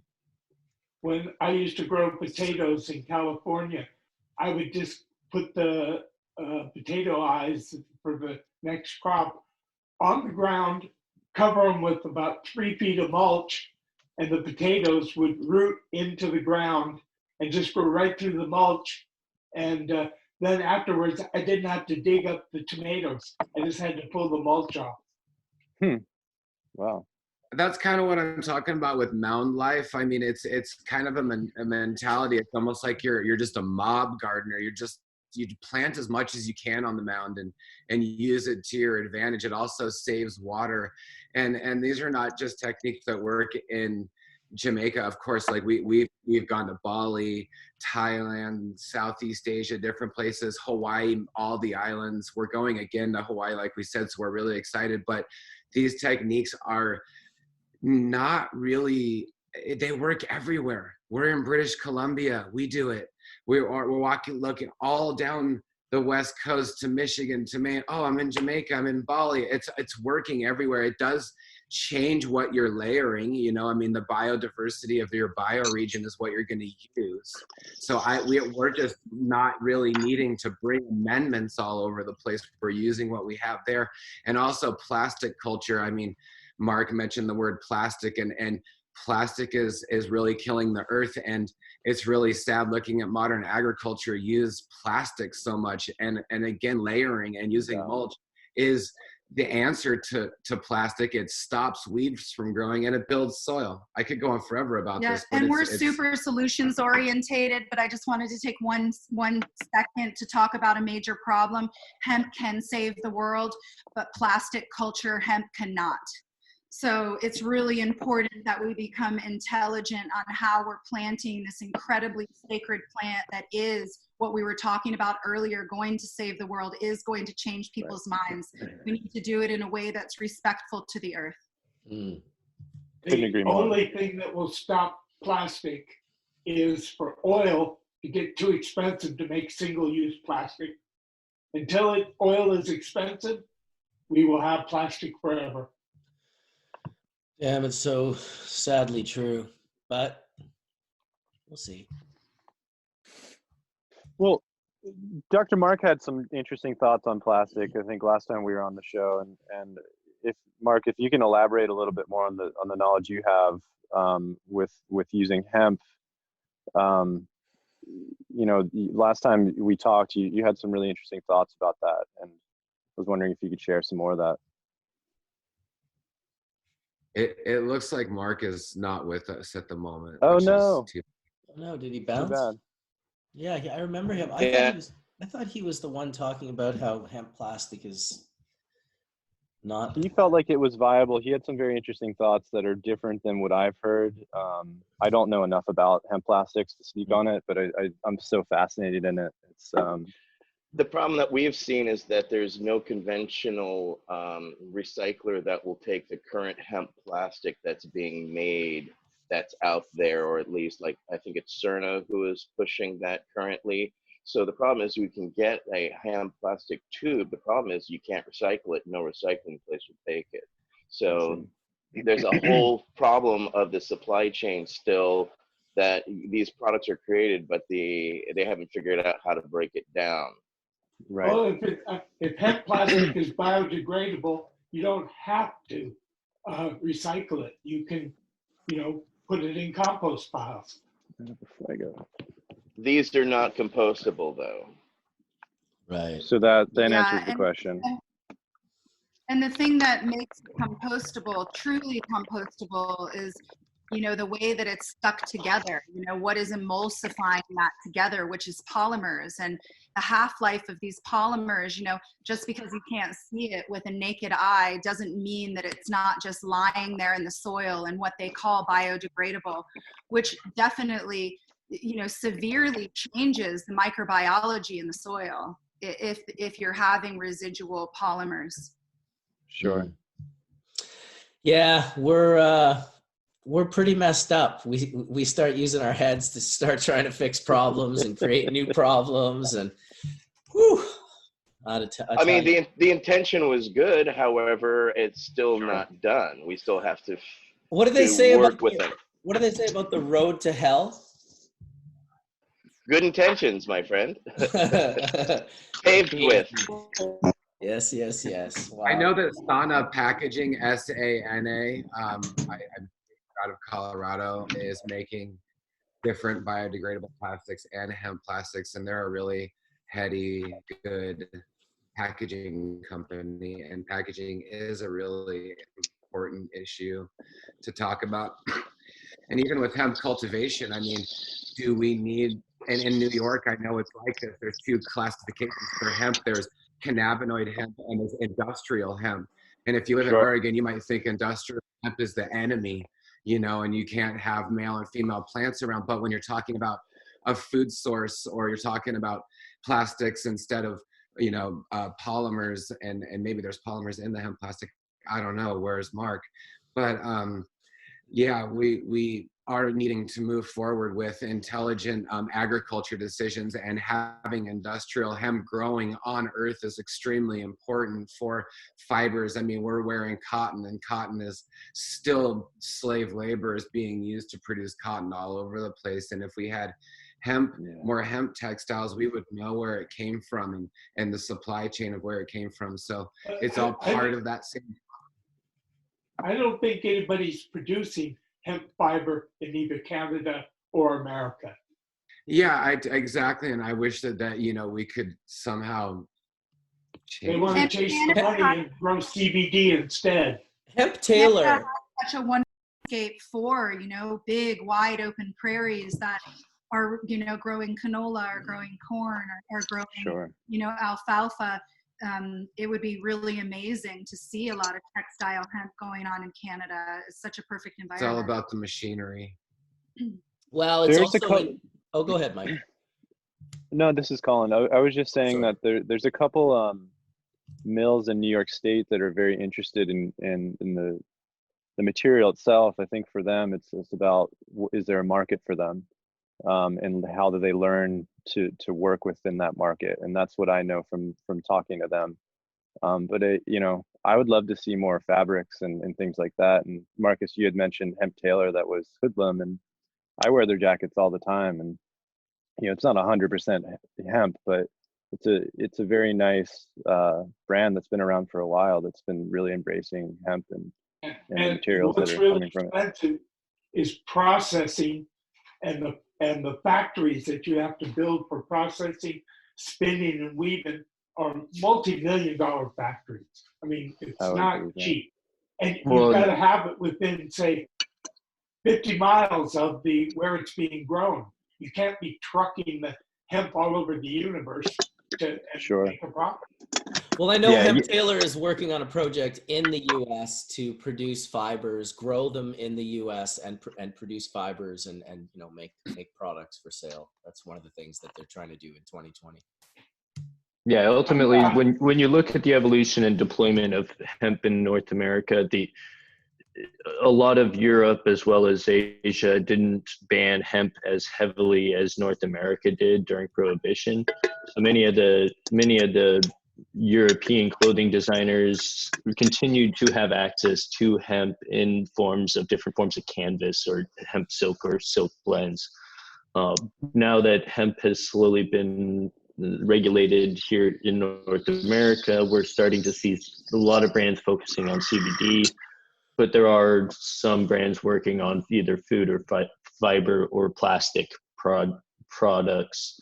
The issue is like mentioned, you know, you need to have, you know, your supply relatively close, you know, within 200 to 300 kilometers, and enough acreage being cultivated in order to, you know, process and run that facility, that lumber mill, that fiber plant, decorticating line, or even seed line for seed oil processing, and operate that plant for 300 to 320 days a year in order to, you know, keep. I've been growing hemp for decades, and I don't know of anybody who processes hemp, any factory a primary processor that processes hemp that's 300 or 200 kilometers away. Just isn't done. Nowhere. No, it all has to be within 50 kilometers, right? Yes, When, exactly. Yeah, that makes sense. All right, I'm back. Okay, where do we begin? Oh my gosh. Plastics, polymers, hemp. You covered a lot of ground. Yeah, I don't know. I think the Russians hacked my computer and crashed it. They didn't want me telling the truth. Let's see here. So, yeah, hemp plastic. So, the people out selling hemp plastic right now are hemp is a source of cellulose, but so is switchgrass and so is trees. So, it has to be economical. If it's not economical, it's difficult to convince people to put capital investment into a business that's not going to make money. So it has to be able to make money. And Sam hit the nail on the head. In fact, I'll go back to something that Sam had just said, which is as long as we have cheap oil and cheap petrochemical sources, we will continue to create and make and use single-use plastic. The other thing that cheap oil unfortunately handicaps is the cost of all alternative energy, whether it's windmills, dams, wave catchers, whatever you're using to generate energy. Ultimately, the cost of that alternative energy is pegged to the price of fossil fuels because of the infrastructure that currently exists today. And that's, Walmart, Amazon, the industrial manufacturing base, which uses a lot of petrochemical fuel because that's the cheapest form of fuel on the planet. The notion that we can somehow turn hemp into fuel is really not based in reality at all, because it actually consumes more fuel to convert hemp into ethanol than it creates. So it's a negative. It actually uses more petrochemicals. And the only reason why they can pull that stunt off down in Brazil and places that are growing sugar cane is because they have a lot of cane juice, which is enriched with sugar, which all you do is you throw yeast in there, and then the yeast makes the sugar poop out ethanol. And yeah, you could put ethanol in as a liquid fuel down in places where there already is investment made into an infrastructure to grow sugar cane on a shit ton fucking scale, right? And so that's why ethanol can make a solution down there. But turning hemp into ethanol, and I always see all these memes about all the things that hemp can do, and turning it into a liquid biofuel is absolutely crazy and nuts. And you can get the seed oil. Seed oils can be burned, but it has such a more higher value as a nutritional product and what you can do with seed oils, as opposed to the lowest value of something that you just put into an internal combustion engine or some generator to burn just for its fuel value. I mean, it's just absolutely ridiculous. In fact, the analysis has already been done on biofuels, and this is why you don't see cellulosic ethanol being produced today, is that if you take the same amount of cellulose, and rather than, cellulose, think of cellulose as it's high molecular weight glucose. It's a glucose molecule, which is a sugar, which it's a many different copies. So it's these high, long chains. And so think of that as stored sunlight, right? So it took a lot of energy by the plant through photosynthesis to convert those photons into this long molecule. So the wonderful thing about cellulose and cellulose derived from hemp is it's amazingly strong. Depending on how you measure its strength, it could be as strong as super high strength fibers like Kevlar. So it makes sense to use the hemp, not to digest it down to a sugar to feed to a yeast to poop it over into ethanol. There's a tremendous capacity that exists today in the world for grain-derived ethanol. We don't need ethanol from hemp. That's stupid and it doesn't make sense. And because you can't make money doing it, there'll never be capital investment into it. But what there will be capital investment into is where you could use the strength of the hemp fibers to reinforce composite materials. And I think that that's sort of like where hemp plastic is going. If you Google hemp plastic and you go to that site, what you'll see is that they're taking regular plastics like polycarbonate. That's what my computer's made out of. I think that's what my glass frame is made out of, polycarbonate plastic. It's what CD-ROMs are made out of. Polypropylene, polyethylene. These are all petrochemical derived polymers. And what they're doing is they're taking a petrochemical derived polymer that costs about 25 cents to 75 cents a pound. They're adding hemp fiber, right, in terms of either hurd or actually elongated fibers or oriented fibers, right, to get the inherent strength that those fibers give to the material. So now you can use, say, rather a 2-inch piece of plastic in that support versus a 5-inch piece of plastic. So you're using less plastic because you're using the strength of the hemp fibers to reinforce the plastic. But the problem is that they're trying to sell that plastic in competition with the 20-cent a pound plastic at like $2 or $5 a pound. So who's going to buy an incumbent at $2 or $5 a pound? It still has petrochemical derived plastic in it, right? But it has hemp in it, which I guess is cool, right? Because and they're lightweighting it. So again, the world will use less plastic, but basically what they're competing with is one of the ingredients that's in their product, right? And so there's other fibers that you could use. Jute is used quite a bit. There's a lot of other fibers that can be used other than hemp. This is what I've said on Hash Church a few times, and thanks for bringing it up, because again, it's just a reoccurring theme, and I don't think that things have changed a whole lot. What's really going to change, I think, in hemp is not necessarily going to be the CBD aspect. I think it's going to be the fact that we have to feed more people on less arable, farmable land in the future. And so if you have to raise protein per acre to feed livestock, right now, soybean delivers somewhere between 360 to 380 pounds of soluble protein per acre. With hemp, they believe the estimates are somewhere north of 1,000 pounds an acre. So when it comes to how do you use an acre of land to most efficiently raise a plant that produces protein that humans need and animals need in their diet, it will be hemp hands down as the winner. But now you're taking on the likes of Syngenta and Monsanto and DuPont and Cargill and Bunge and Archer's Daniel Midland.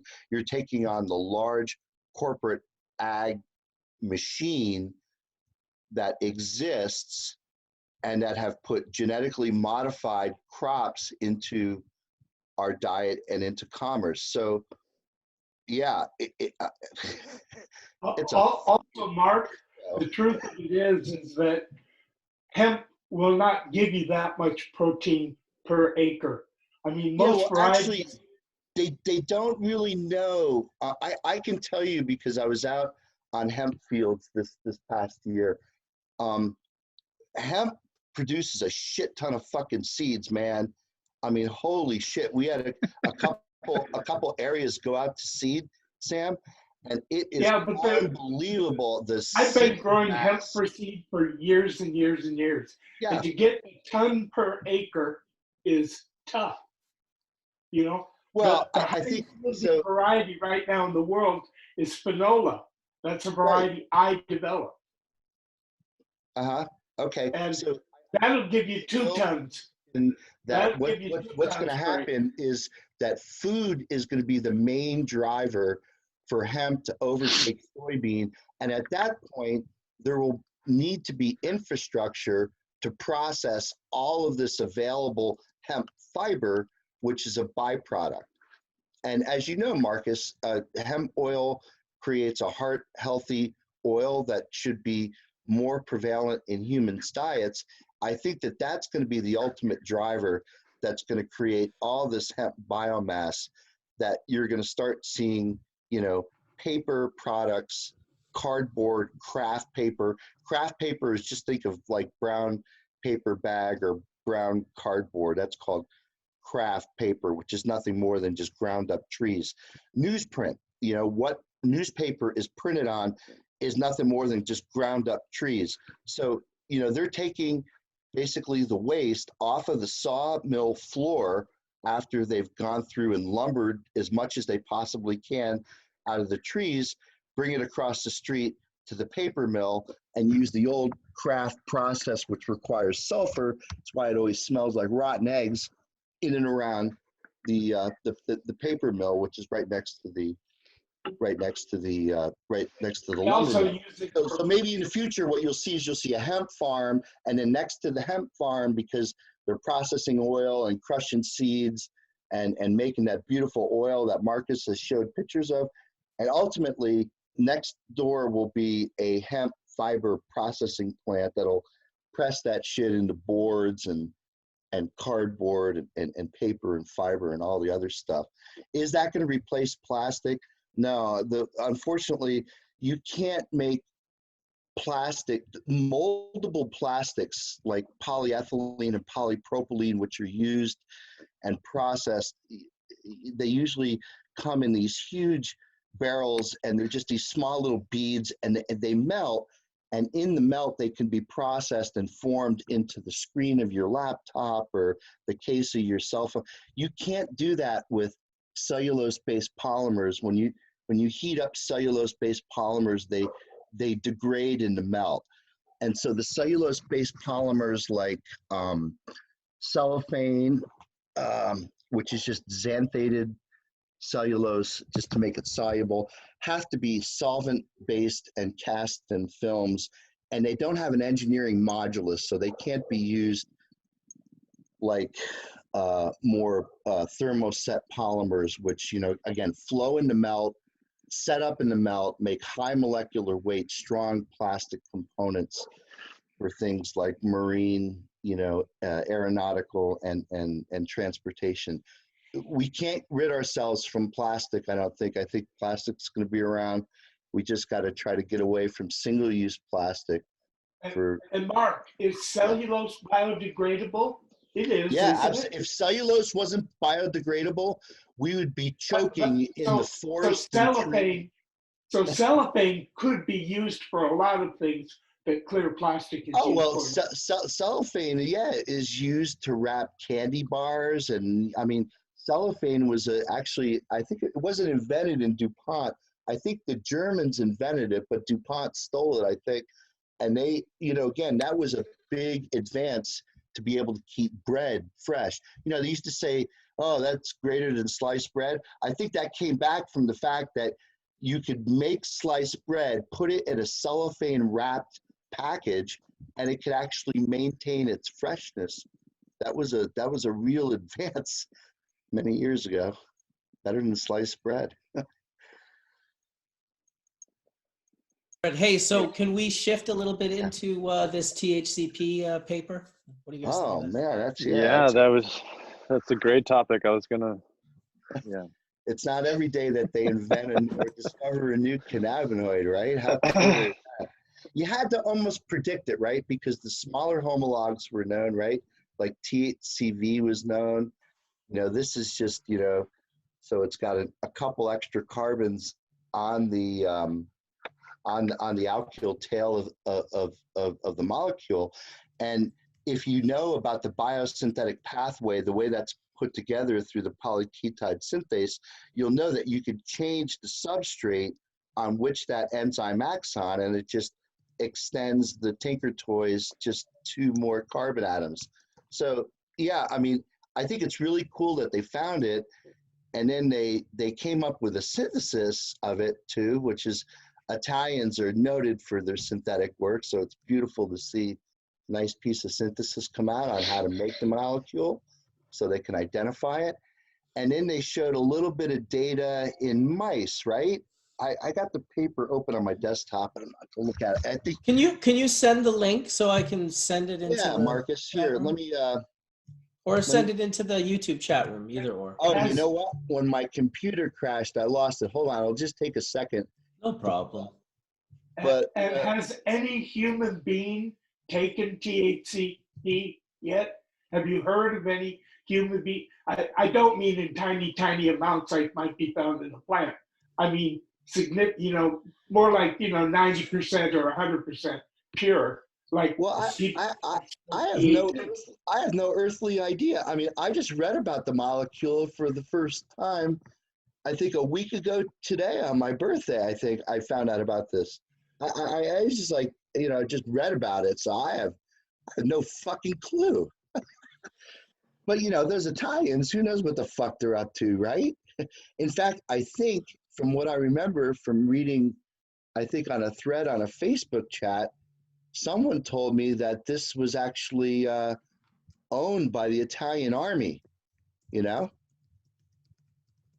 See, that's what I've been saying all along. I think that governments and high-powered people have known about crazy cannabinoids and cannabis for years, and that's part of why they squashed it, because it can't be GMO'd, and then there's these things that keep people alive forever and things in there. It certainly can be GMO'd. You're wrong.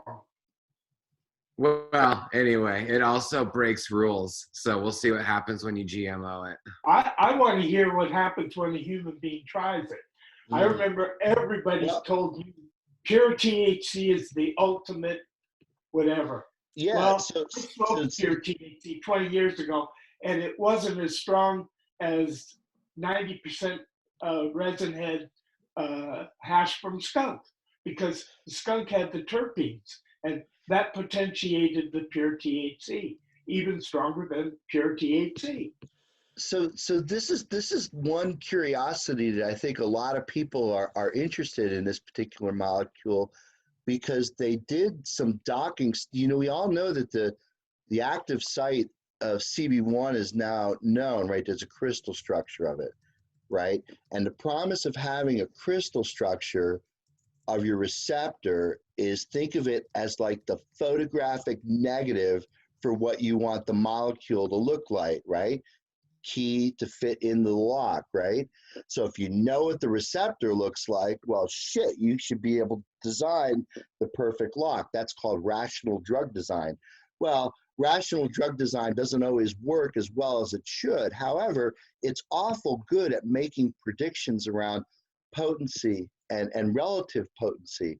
And the molecular mechanic calculations come out that this thing has 30x times the binding energy by extending the alkyl chain by 2 carbons, which is a fascinating notion, because the question is how long does that hydrophobic channel in the active site of the enzyme is? I mean, maybe you could extend it a little bit more, maybe every time you extend it, or maybe there's a sweet spot and after you extend it too much it won't fit in there anymore. Or maybe, like a lot of alkyl chains, they end up actually not sort of wagging out in a straight fashion like you would draw it on the molecular structure, but what they end up actually doing is curling back on the molecule itself and creating some kind of 3-dimensional, topography on the molecule that just gives a better fit into the receptor site. So I'll finish by just saying the molecular mechanics predict that there's going to be a 30x increase in binding. Now, again, that's just a computer model and docking this thing on the computer. This is what the computer says. Ultimately, how potent it is, I think, needs to be fleshed out in actual receptor. For example, Mark, if you take pure THC and you smoke it, then it delivers THC to the bloodstream in the brain. If you eat it, it delivers 11-hydroxy to the brain and the bloodstream. So after a pass through the liver. Now, I'm wondering the same thing about this THCP. I mean, if you eat it and you smoke it, are there different potencies, different effects? Because 11-hydroxy and THC don't have identical effects. No, I think part of the 11-hydroxy issue is that when you increase the polarity of the molecule, it decreases its ability to cross the blood-brain barrier. Blood-brain barrier is a very, very hydrophobic kind of passage. And certainly changing the polarity of the molecule, even changing from THCA to THC, even though there's a lot of arguing and speculation on this in the literature, a lot of belief is that that change in and of itself is affecting its promiscuity across the blood-brain barrier. Not everything that's in the blood makes it into the brain and vice versa. So there has to be some compartmentalization and understanding on what types of properties of molecules make that happen. I think I'd mentioned this last year. We're working with a group in Minnesota that has a liposomal delivery to sneak things across the blood-brain barrier. And wouldn't it be great to find out that, again, like you say, Sam, by the time it gets in there, it's the 11-hydroxy, and it's a whole lot less because it doesn't cross as readily as THC, but it also has, I think, a higher affinity for CB1 receptor in and of itself. I mean, that's, I think, what most interests me is that if you can increase this alkyl chain, maybe, again, the decrease in the alkyl chain is one of the reasons why you see differential activity with THCV. So the longer that alkyl chain comes, the more potent it is.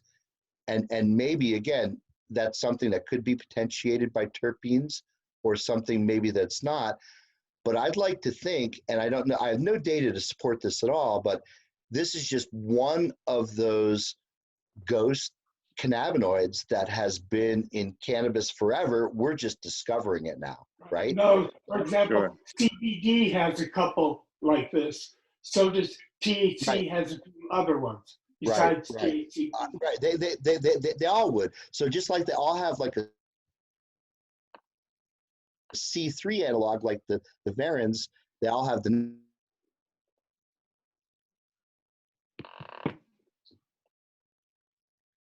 Mark's cutting out. Yeah, Russians.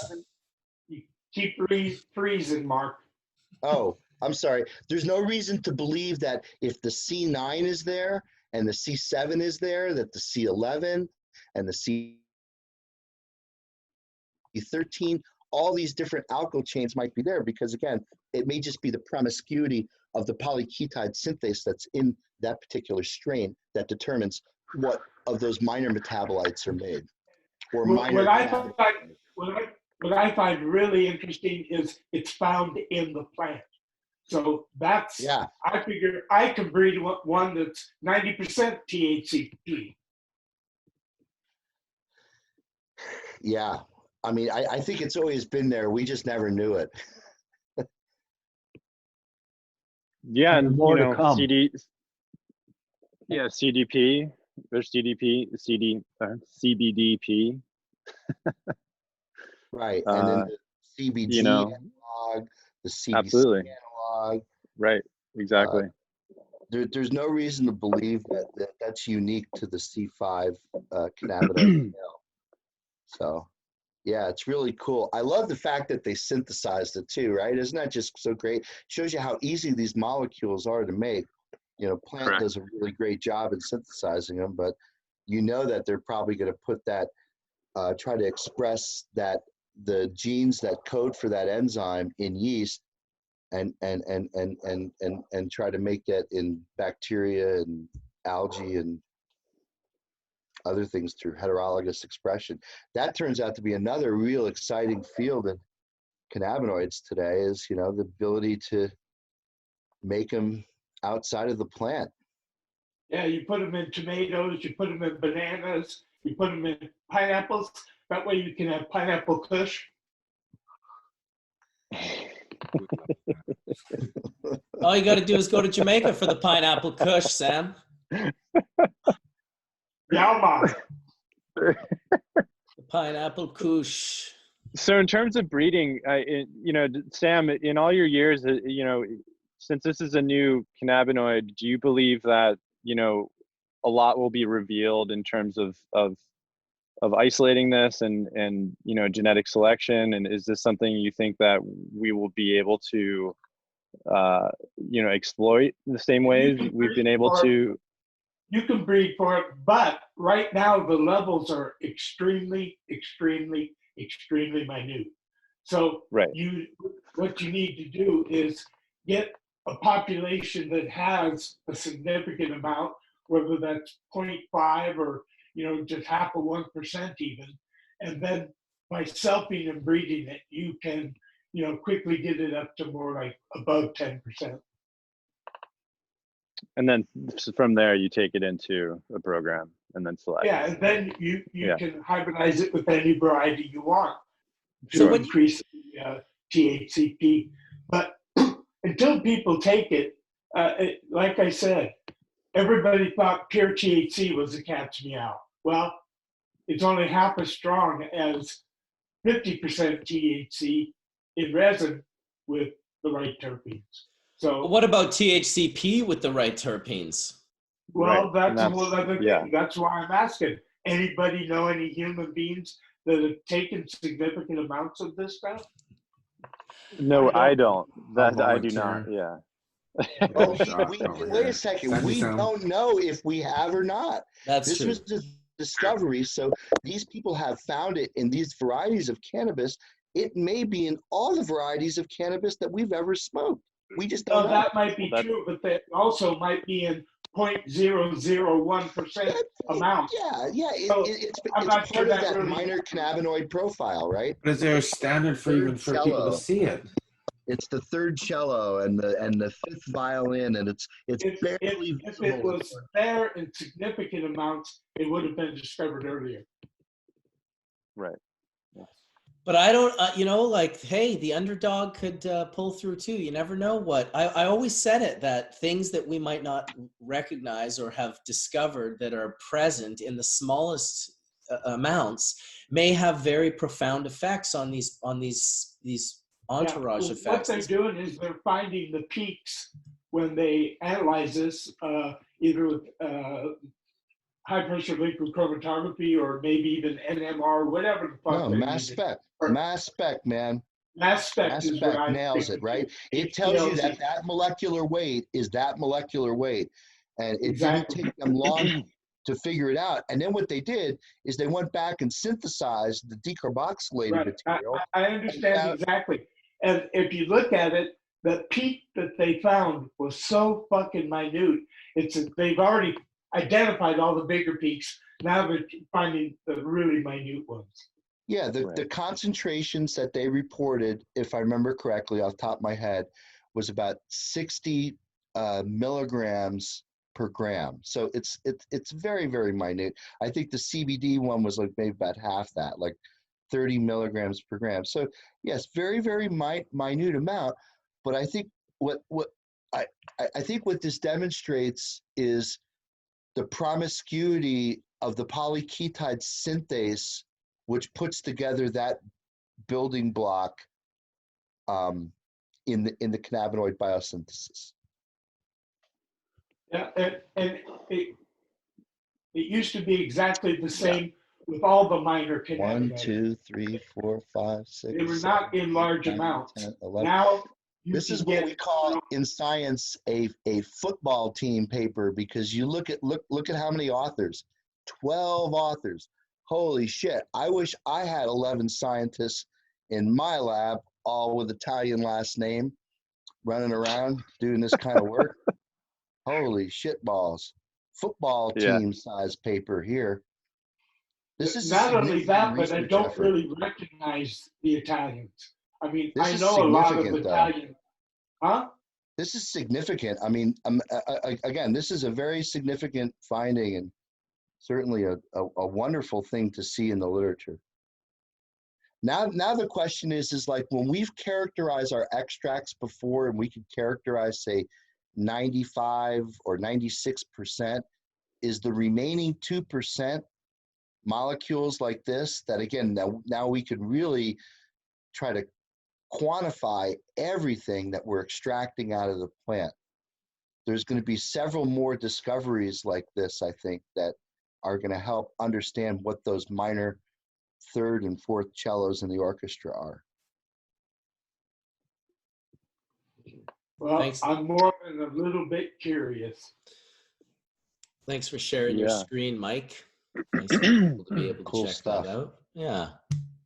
I love that the plant is offering this chemistry to us, and I love that the scientists, including folks on the panel today, are trying to understand what this plant is doing. And I loved Mark's suggestion. We might have been consuming this cannabinoid all along. It's why I think the whole plant thing is so important. And meantime, Happy New Year, everyone. And sorry my camera's not working, but yeah, this is a really great church this morning. Among other things, the conversation about Hawaii and how to restore soil on islands. It would apply to urban landscapes and places where mining activity has happened and whatnot. You can use the material you got, and really a lot. I've been fascinated lately by reading up on what's called Korean natural farming, and kind of stunned at how much of it I'm already doing in my practices here. And the Dim Pure family really defined beautifully a lot of what's going on there. I really do think that it's in the genetics of the plant as well as in the practices of how we share with people how to work with this plant. Everything from in the garden to when you're offering it to an end user for its therapeutic effects. The whole plant is the real story. And that's all I got at the moment. I just love the church. Thank you, all of you, for coming. It's so beautiful to see you. And like I said, I'm going to figure out, I might have to replace my computer to get this camera issue fixed. But much love and Happy New Year. And I think 2020, we're going to be able to see better. Ciao. Yeah, thanks for sharing, Wade. I was hoping we'd hear from you at one point in time. We've had some long dominated conversations with specific people, which have been absolutely incredible and amazing. But love to hear from some of you guys that haven't said anything. We haven't heard from Dee. We haven't heard from Seibo. Haven't heard from. Hard to interrupt such good knowledge. I like taking it in. It's true. Yeah, I've been drinking deep as well, Marcus. This is so beautiful. Thank you for making this happen this morning. Yeah, well, a new year, a new energy available. So the last year was very busy for me, and I sort of was unable to focus on really making videos, on really posting on YouTube, and a couple of key things. YouTube sort of, they won't close my channel, but they definitely made some changes to my channel on their end, where I wasn't even sure if I was even going to be able to still live stream. So I'm glad that we're able to do that. That's kind of a blessing, and it's always good to be able to send out a link and actually get some of you to say, yeah, I'll come in, because that's the key, right? If I show up by myself, it's not a show. So we're gonna show up, dude. It's good. It's very good. We love to talk about cannabis, hash, everything. 2020.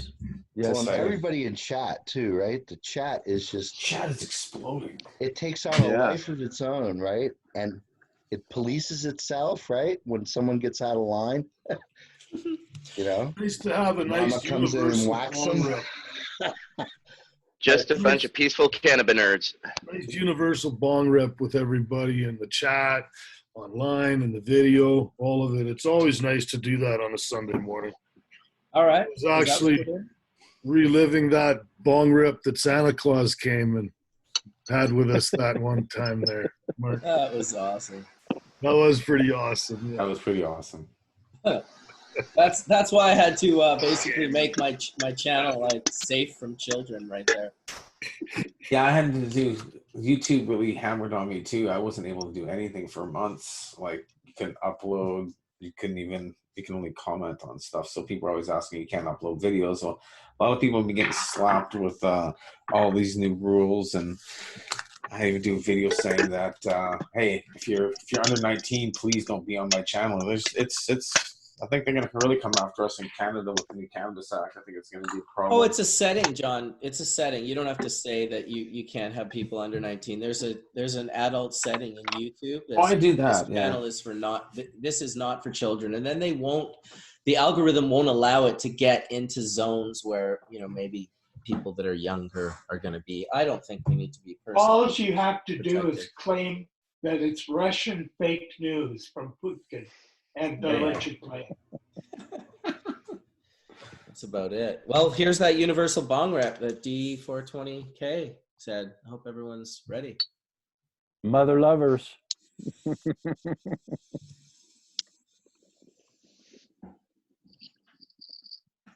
So a few interesting things in the processing world are happening. There seems to be a lot of interest in this whole CRC business, and a lot of people have reached out to me asking about it.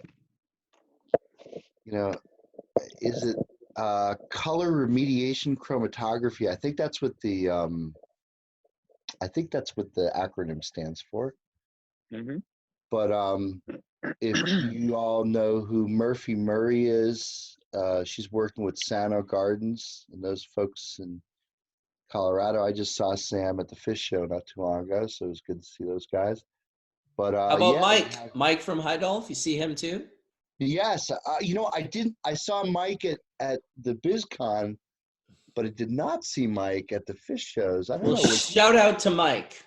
Yeah, shout out to Mike for sure. Big shout out to Mike, man. Our mutual friend Mike Bishop. Yeah, Mike's Bishop's a really man. good friend of mine. He's kind of like the Heidoff sales guy from out west, right? He's originally from Delaware, not too far from here. But I guess this CRC thing is really getting a lot of attention because a lot of people have different techniques and different methods and different packing materials, and it's just really interesting to see people using good chromatography techniques to, there's the old saying, which is you can't make good oil from bad herb, and typically vice versa, right? I mean, you like to think that if you have really good herb, if your extraction method is really good. But I guess this was originally brought up not just for color remediation. I think it was really brought up for remediating hot material or pesticide material. But it's really cool to see that, again, you're seeing a lot of high quality product out there, and I don't think it gives growers the license to spray whatever they want just because you can clean it up later in a chromatography step. But chromatography is certainly a sort of a trend, and I see a lot of instrument manufacturers now making columns and hardware to do that kind of work. The other trend I saw at BizCon is that, we were talking about this earlier about doing extraction and the dark oil that Etienne showed us, which typically means you've extracted pigments and other crap, or somewhere along the line things turn dark due to oxidation.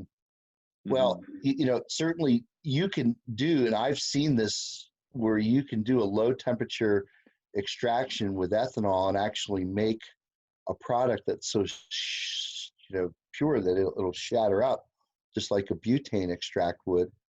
So you can get a low selective alcohol pull that makes a really golden colored extract that's not dark at all, and it's dabbable and it tastes really good. I know that Chris Witkowski at the folks at Move have been using ethanol extract, and they're crushing it. They're doing really well in the markets they're serving.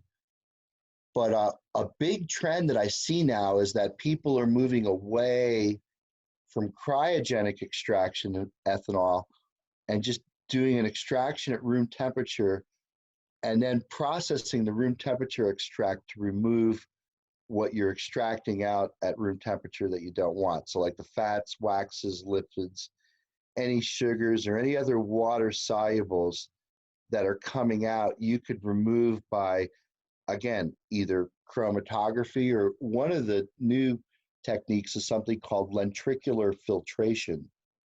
Lenticular filtration is what it's called. It's similar to the filtration apparatus. If anyone's ever looked inside like a swimming pool filter, you know, you basically have all of these discs that have filter material in it, and basically the material, the stuff flows from inside these radial discs and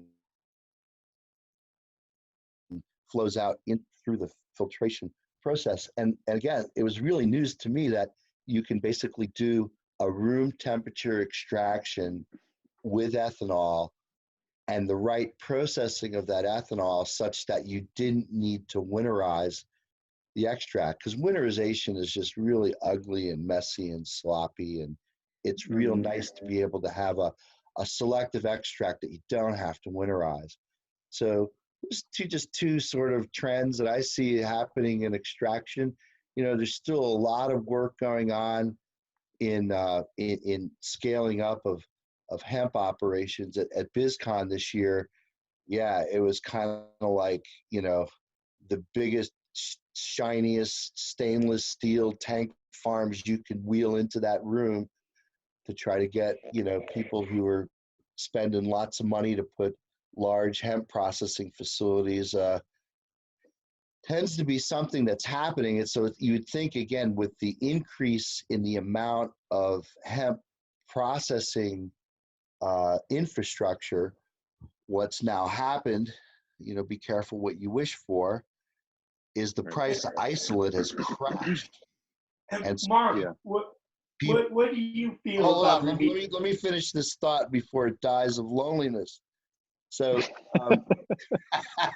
so a lot of people who invested in growing hemp in 2019 with the notion that they were going to be able to convert and get, like, you know, anywhere between $5,000 to maybe $10,000 a kilo for their isolate are really bumming, because right now that you know, exchange price of isolate is just a little north of $2,000 a kilo. So the CBD market has crashed, and what seems to really be taking off are the other cannabinoids like CBG and CBN. So those are a couple trends that are happening here in the States. CBN prices are through the roof, and you see more and more CBG stuff coming online. And I see a couple growers over in Italy, a Swiss guy in the north of Italy who's got a CBG variety that shows somewhere about 14 to 15% CBG based on dried weight. So just a couple trends, just wanted to share with everyone. Go ahead, Sam. What do you think about remediation, where they're cleaning up pesticide sprayed herb? What do you think of that? Because I don't approve at all. Yeah, I don't approve. I don't think, you know, if grown right, you know, cannabis doesn't need pesticides, and I hate to I hate to enable that by coming up with ways of cleaning up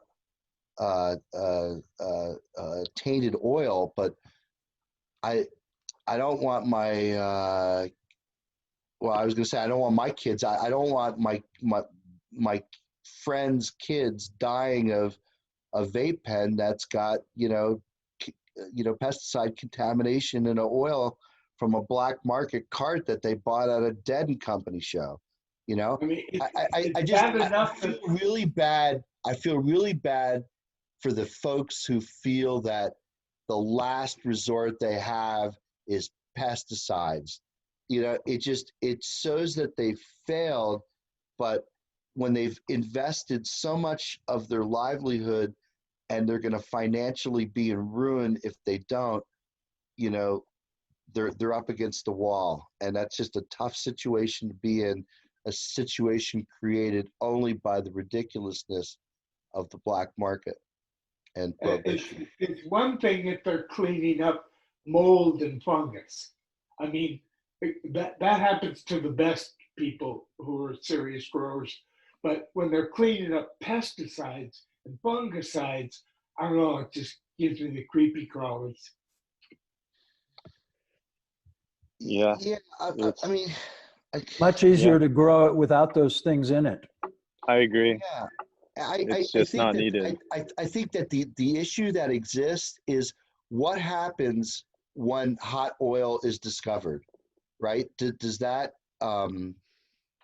does that create again a paper trail back to the person who applied the pesticide, such that some regulatory authority could come and shut that individual down, or cite that individual and fine them, such that if it happens again, then they lose their license?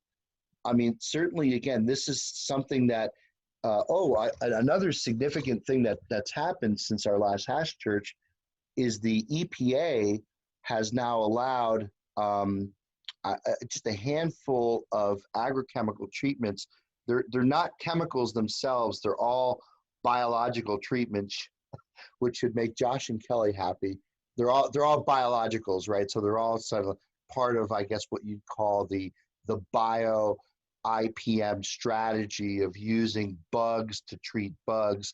But I guess the thing that doesn't sit very well, again, is that there are no real safety studies that show that when you apply those materials to cannabinoids, that the cannabis is safe for consumption. So we go back to, is it really appropriate to apply crop protection products like fungicides, even if they're biologically sourced and biologically derived? Is it really useful for cannabis production? And I don't have the answer to that. I think that there's not enough known really about Right. the bacterium and the different types of foliars that they're making and what kind of effects it's going to have on the soil and also the aquatic life, which, Right. a lot of that doesn't go. Cornell has a whole lot of studies on a lot of different products and super intelligent there. But, we're finding. But the one encouraging thing, if I could just interrupt for a second, Kelly, would be that with the EPA taking the step in this direction, if I'm a company that wants to make a product like that, now there's a regulatory pathway to develop that study. And I could actually get a return on my investment if I do the studies to show that this biological, which is part of our natural environment, could be used at this use rate to control this particular type of pathogen that attacks cannabis and taints cannabis with microbiological infection. This product can be used. Now companies don't have to be in the dark about doing the safety and efficacy studies to support a product like that. And it's no longer the EPA is going to categorically say, no, cannabis is Schedule 1, and no, we won't look at any product registrations. The EPA's mandate is to make sure that the crop protection chemicals that are used on the food supply and on chemicals of commerce that come in contact with humans, like in cosmetics, that those are safe.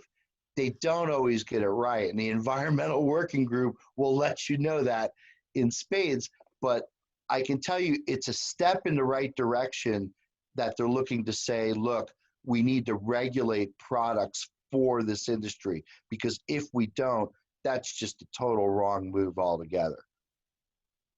And in general, I would think that biologicals are probably safer than petrochemicals. Right. But I'm making a big statement by saying that, but in general, I do find that to be true.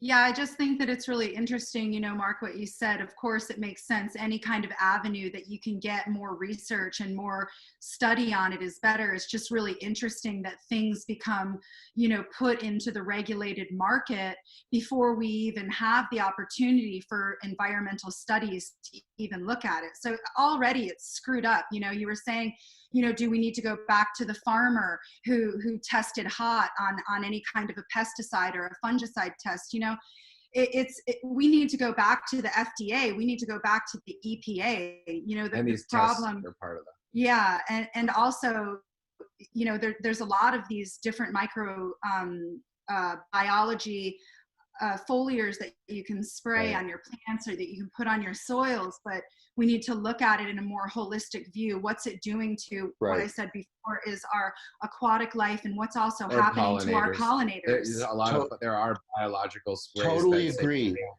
Totally agree. And the way that the system is in place right now, again, the EPA is the regulatory authority that doesn't do those testing.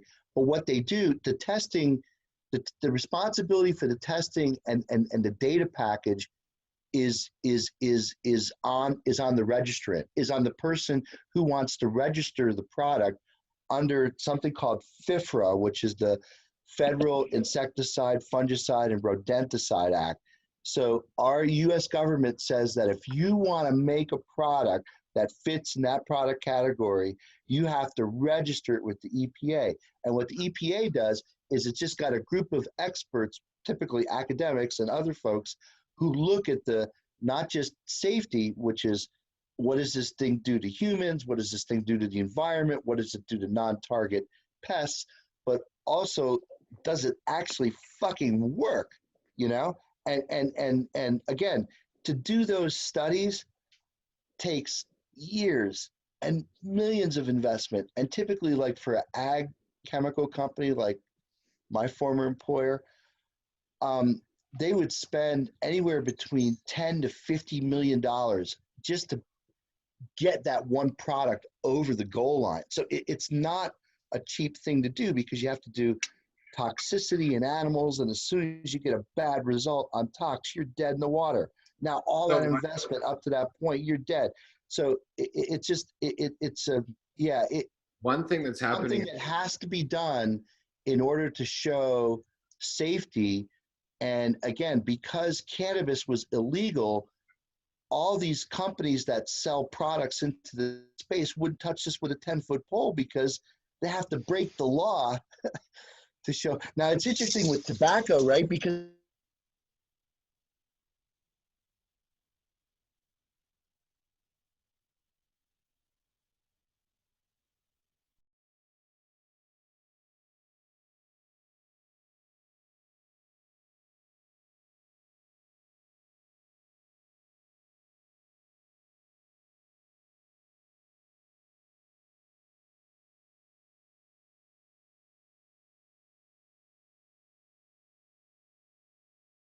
in such a microscopic space that, you know, we're creating cannabis in accordance with nature, and we're passing all the tests. And then when we as a community go to make edibles, you know, they'll fail the test from the cacao used, or they'll fail tests from other food streams that they're now using. So the crossover of the scrutiny that's happening with the cannabis spaces is entering into the food chain. And we've been, you know, studying about how there's like a feminization of men and happening on Earth and through xenoestrogens, and that's through the plastics that we were talking about, and through food processing and so many different things. That is just incredibly important that we have these conversations and get to a more healthy space, because the FDA allows up to like 3,000 chemicals to be added to food without any certifications, and this is just regular food streams. So, you know, I think we need to use, it's an issue on our community to have to go through such scrutiny to grow, but it's also shedding light on the rest of our world, so that the consciousness that's expanding through our use of cannabis and then our business practices is now allowing us to say, wow, look at the food supply. The food supply is incredibly, you know, challenged right now, and we have incredible scientists and microbiology friends that won't even enter the cannabis space at the moment, because they're just so directed into food and food security and seed saving and stuff. So I appreciate these conversations. I appreciate everyone bringing it to the table, and you know, it's really our mission in life, you know, to make a healthier world, and this medicine is an incredibly powerful one. And yeah, we're bringing that consciousness to everything we're.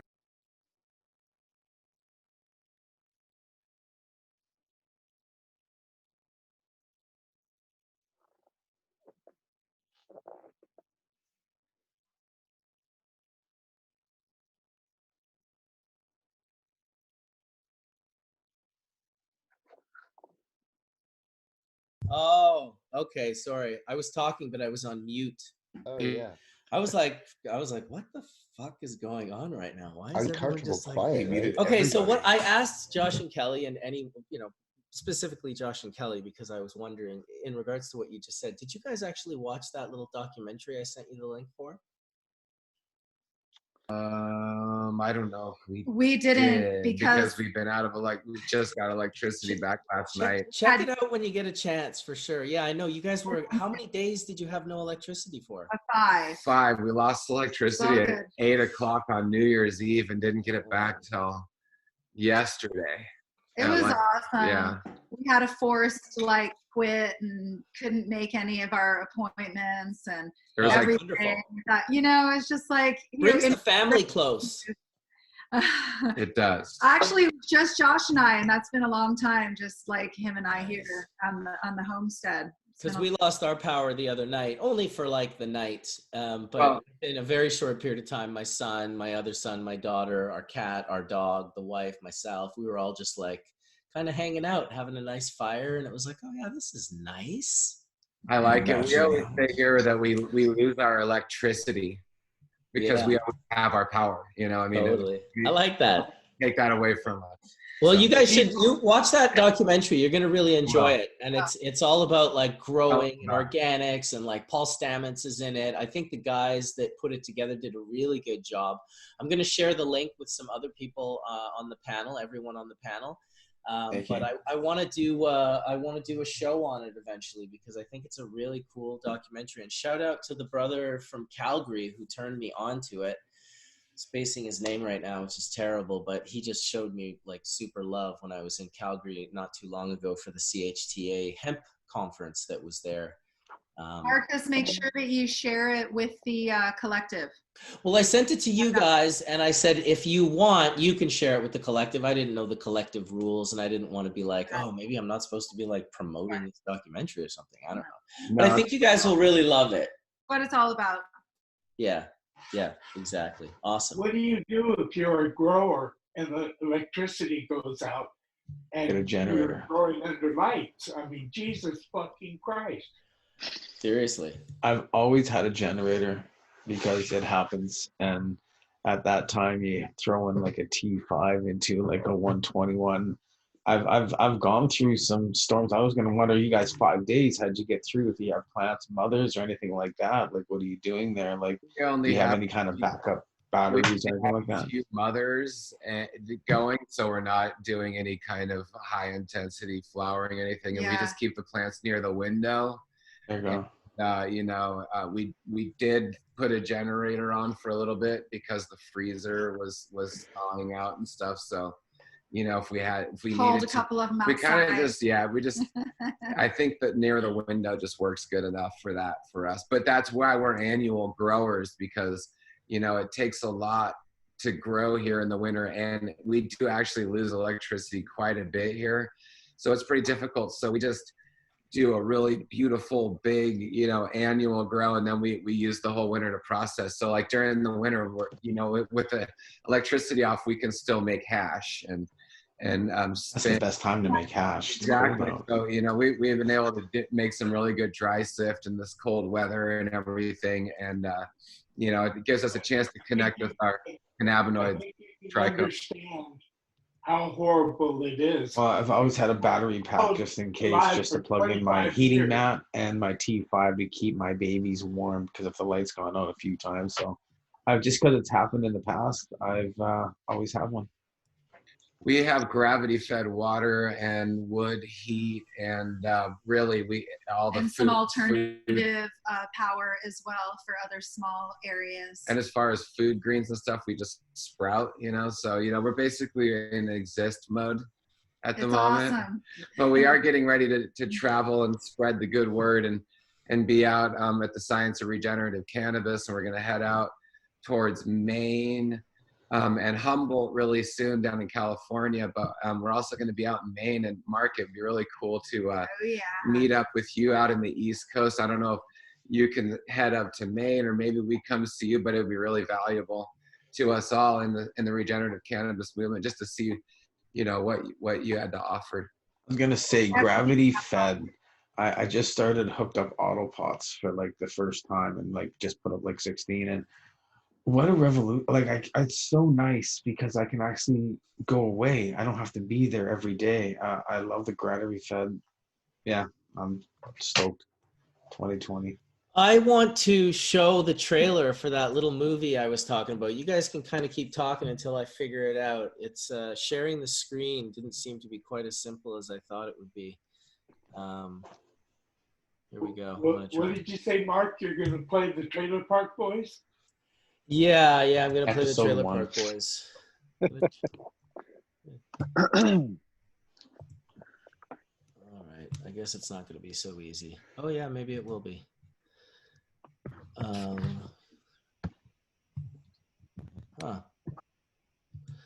All right, forget about it. I'm not doing it. Everyone can go check them out. They're at earthconsciouslife.org. And the movie is called The Need to Grow. Save the soil, save the world. Need to grow. I like that. It's very good. It's very Hey, good. Seibo already leave, or is he still on? I hope he's still on. Well, he said in the chat that he was gonna get off to take his little ones for a hike. Yeah, he's a family man. I should have given him a better opportunity this morning, but it just worked out the way it worked. And yeah, it's a bummer. I wanted to tell him about something. So, this whole vape pen crisis, or this whole vaping crisis, has been really, blown out of proportion, and has actually done enough damage to actually move markets and change market dynamics on what's going on. And so one of the things I think a few experts have recognized, I want to point out Jeff at the workshop and Chris at True Terpenes, is that we better move on this issue fast and move responsibly. And so we're going to be starting a cannabis vaping association, and really want people like Seibo and other experts to be part of that discussion, because to me it's like the main mission is to collect and disseminate science-based information and best practices for cannabis vaporization products, because we believe that if done properly, cannabis vaping is safe. But yeah, if done properly. So that means that we really need to be responsive on setting up some type of regulatory framework on what's allowed, and maybe even come up with a list of things that shouldn't be used, like this vitamin E acetate, just for example. Or if they find MCT to be bad, and if the studies are out there and the best practices are, if you want to make a cannabis vape pen, there's other things that there's other alternatives that you can use rather than these things which we know are problematic.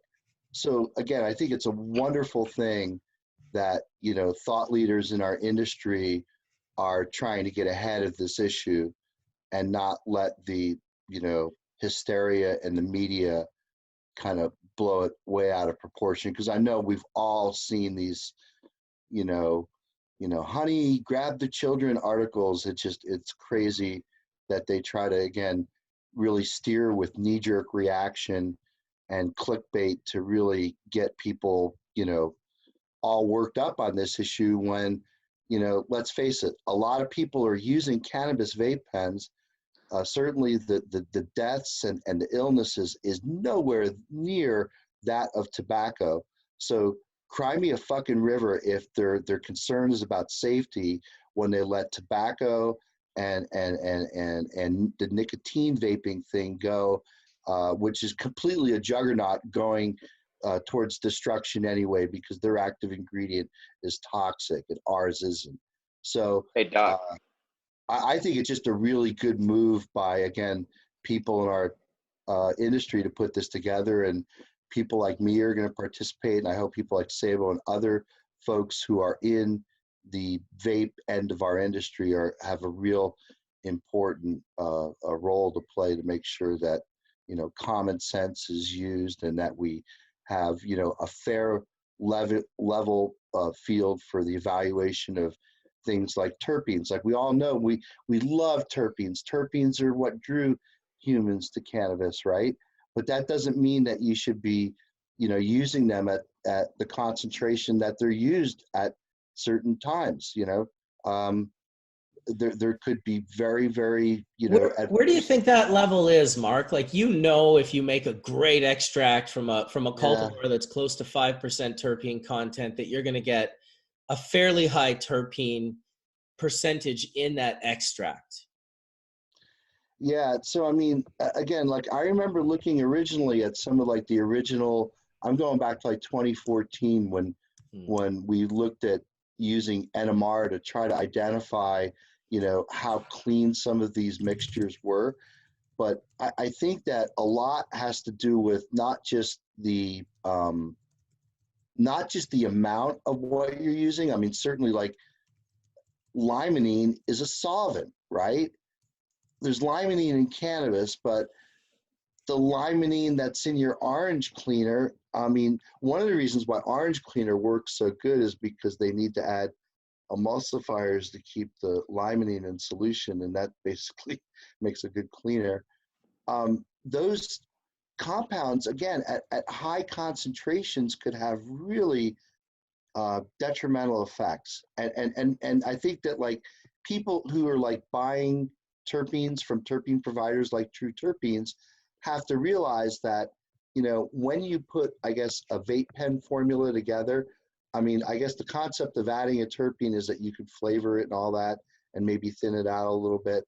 But, you know, if you don't have the analytical equipment in your home or in your lab or wherever you're doing this work, I mean, you're really not doing your customers any justice, because you really don't know at what level is appropriate. And again, like Sam's always talked about, terpenes potentiate to cannabinoids. We know that's part of the entourage effect, but I think you can completely overwhelm a concentrate or an extract or a vape pen fluid with way too much terpenes. Or, you know, is one drop on a diamond, is that too much? Is that not enough? I mean, who knows? I can't. Do you find a difference between cannabis-based terpenes and food-based terpenes? Well, okay, so that was a discussion we had many years ago. So terpenes are molecules. They have no memory from which they sprang. They came from. So limonene derived from, well, actually, that's not entirely true, because like there's two different isomers of pinene. There's a right-handed and a left-handed version. And one is more predominant in pine species in North America, and the other one is more predominant in Europe, and they don't fully understand why. So that's an example where, yeah, it depends which biological source it comes from. Well, I have something to chime in on this one, in the sense that the real difference is that cannabis-derived terpenes are always profiles, and plant and fruit terpenes are always like single molecule terpenes. Well, not really. No. They're all everything's a profile. Why would an orange peel just make one terpene? There's probably like Well, I know when Horatio was ordering pure terpenes and he was getting his D-limonene, that it was like eventually he figured out there was a small, tiny percentage of citrus oils that he figured out how to remove, which we did a video on, which totally freaked me out. Because when he first showed me that oil, I was like, it smells like oranges. He's like, no, it's fine. And then months later, he was like, well, I actually figured this out. And I went and filmed it. And he showed that, like, he took a clear D-limonene and pulled the orangest shit out of it you could ever imagine. And it was the citrus oils from 5 gallons of this shit that he like had a liter of or something. But it freaked me out in the sense that I was like, well, what the fuck is in those citrus oils? So there's another sesquiterpene called Valencine that's, similar to Valencia oranges. And it's got a real, much more fruitier orange essence than limonene. Limonene to me smells like orange cleaner, but Valencine smells like somebody just twisted an orange peel under your nose. It's got that almost bitterness of orange that comes through in the orange peel or the orange zest. But Marcus, you hit it on the head, which is that any terpene profile like in cannabis, and if you look at the amount of terpenes in cannabis, if you were to take like the ideal extract is you want the terpenes and the cannabinoids and very little else. And that's why we love live resin, because you can almost get there. In fact, again, I got to go back and look at some of our old data, because now that I know that that THCBP is in there or could be in there, that can take some. We had live resin that was analyzing for anywhere between 90 to 93% cannabinoids, and the rest were almost terpenes, almost all the way up to 100%. So we were almost able to make the perfect extract from cannabis, which was just terpenes and cannabinoids and very little else. Whatever else was in there was somewhere like about 2 or 3%. Maybe these cannabinoids that these Italians discovered, maybe that was the missing jigsaw pieces. We just found them underneath the couch. It's cool to think about. It really is, because I think that the crazy thing is that if you're isolating cannabinoids, there's no reason why those would be partitioned out, right? Because you're doing a very non-polar extraction. Those are going to come along for the ride. So I got to go back and look at a bunch of data and see if those other Italian discovered cannabinoids are in there. They might be in there, right?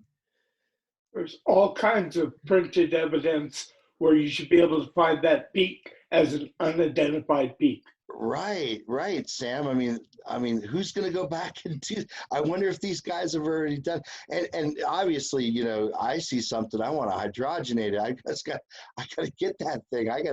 We got to see what we can do there, because there's a whole new bunch of structures that we could make. That have never been made before. I would be very tempted to breed a THCP dominant variety. I don't think it'd be that hard. Yeah, here's what I think. Here's what I think these guys have already figured out, because it's the Italian army.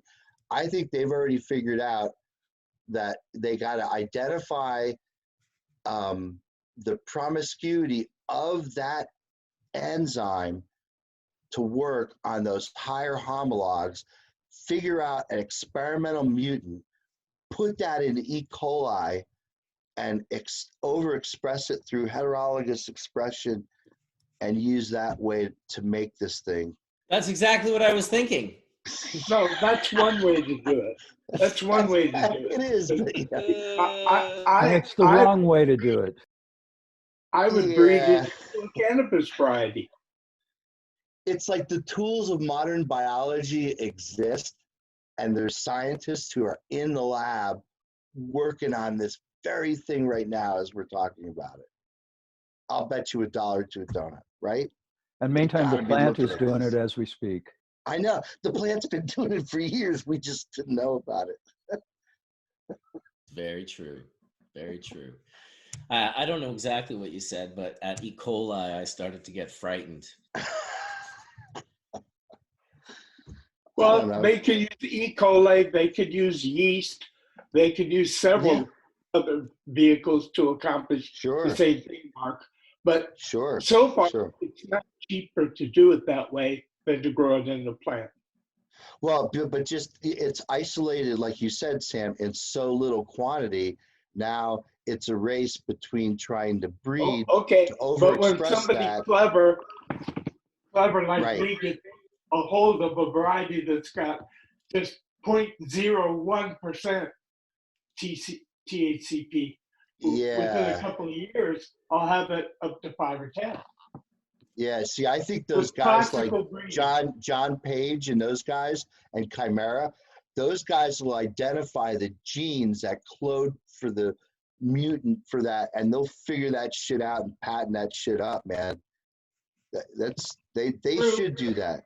That's true, but you gotta remember, good for them. That's cutting edge science, folks. I mean, this is this is where plant biotechnology exists today. It's like I see no reason with them using it. You're right. We're making those steps, but it was us using classical breeding that explained the inheritance of the cannabinoids in cannabis. So Sam, with that said, how many generations do you think it would take to bring, let's say 0.1% to 10 or 14, if that? It might take 4 or 5 generations plus creating polyhybrids from several related families. Are you basing that on THCV? Was that from the THCV story? Yeah, I mean, THCV, the varieties that I started with, I had 4 different families that I used. South African, Thai, Afghan, and what I did was I selfed them each for 3 or 4 generations, and then crossed the inbred families that were starting to lose their vigor, starting to lose resistance. Their yield was way down. But then when I crossed them and made hybrids out of them, it restored all the F1 vigor, and it worked really, really well for THCV. It ended up over 10, 12, some of them even 15% THCV, and little or no THC. I mean, like 0.0. So I met up with Paul Daly a couple months back at his place in Oakland. So he's working at Doug's Varon with David Lampak there in Oakland, California, and their varieties only half as high. Yeah, So and it has more THC. Yes, exactly. He showed me their distillate was. I want to say it was like interesting work, and I'm surprised it's taken 10, 15 years for people to catch up with our work. Yeah, so I think if I remember correctly, it was like 50% THC and like 35% THCV in a distillate that's made from that plant material. I understand, but that's not a particularly great ratio of. I mean, if you're after THC with it, it's great. But if you don't want THC, if you want just the THCV, then I think it would be really cool to breed a plant that didn't make the C5 at all and just made C3 and C7, right? Right? Just breed the THC out and just make the P and the V. What about CP30?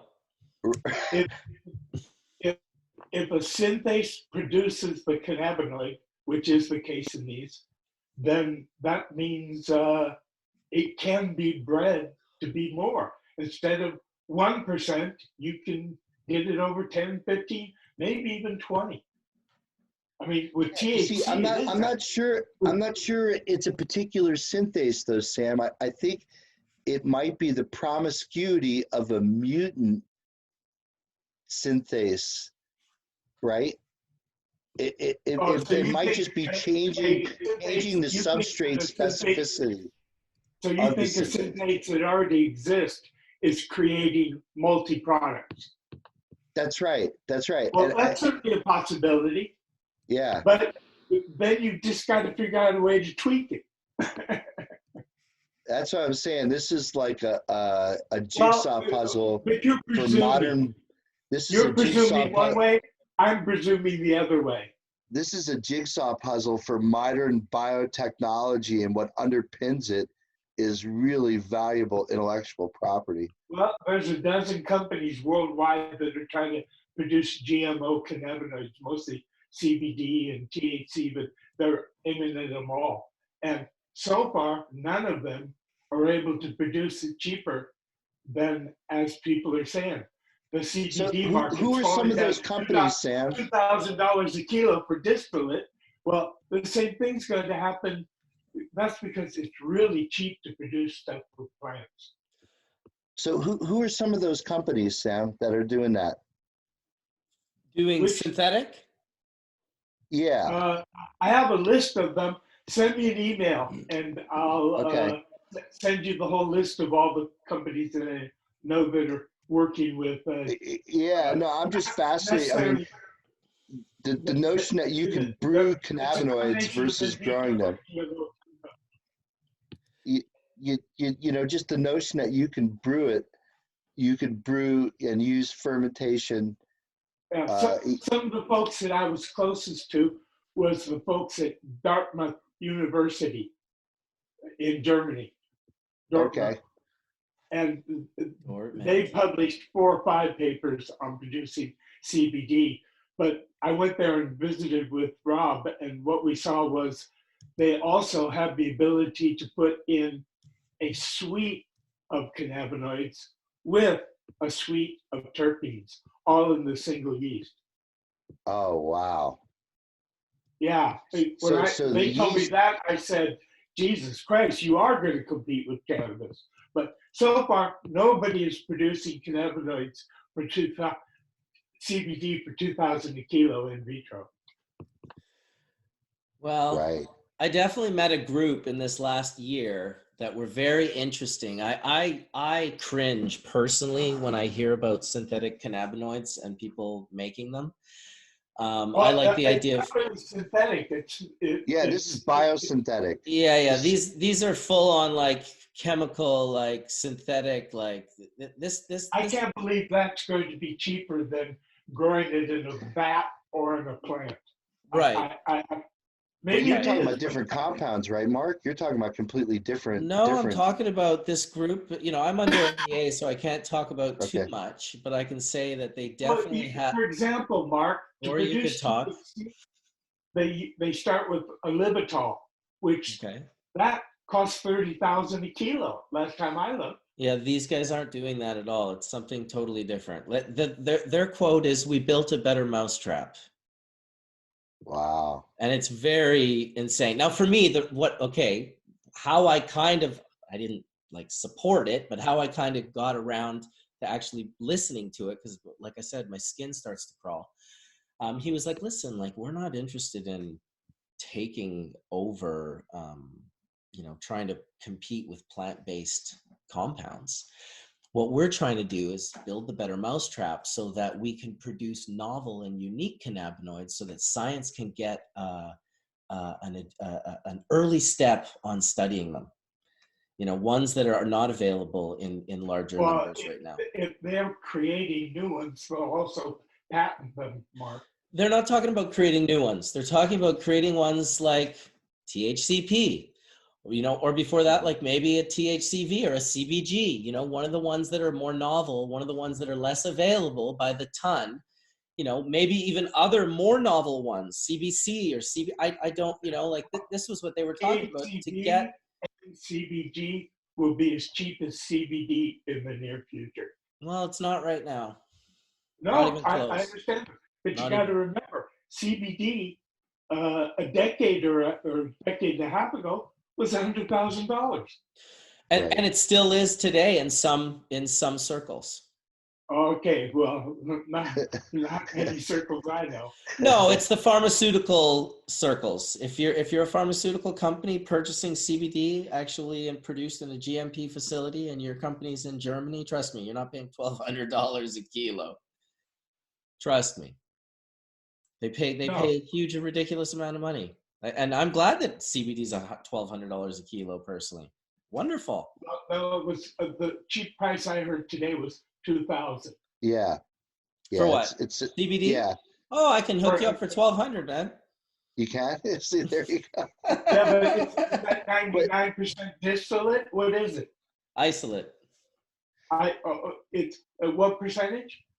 99.8 Yeah. or whatever. I don't know. Like it's isolate. Whatever the High, most. white crystalline Really? solid. Yeah. I mean, Marcus, then you agree? You agree with what I was saying about that about that price going down, and that a lot of people who got into the hemp industry, so to speak, this year, kind of like really, lost their shirts because, again, I think they were based on what isolate prices were going as little as 12 months ago. My God, I was seeing stuff going for like $75 to like, $9,500 a kilo for several, tens of hundreds of kilos. So, I mean, I don't think that this was a one-time thing. I think it is like a supply demand. So a lot of people grew. So there's this huge supply. The ability to process that supply is not where it needs to be, but I think was really enhanced in the last, say, 2 years. In those seasons, a lot of processing capacity went in. You saw what Chris Baroni is doing. He's down in South Carolina.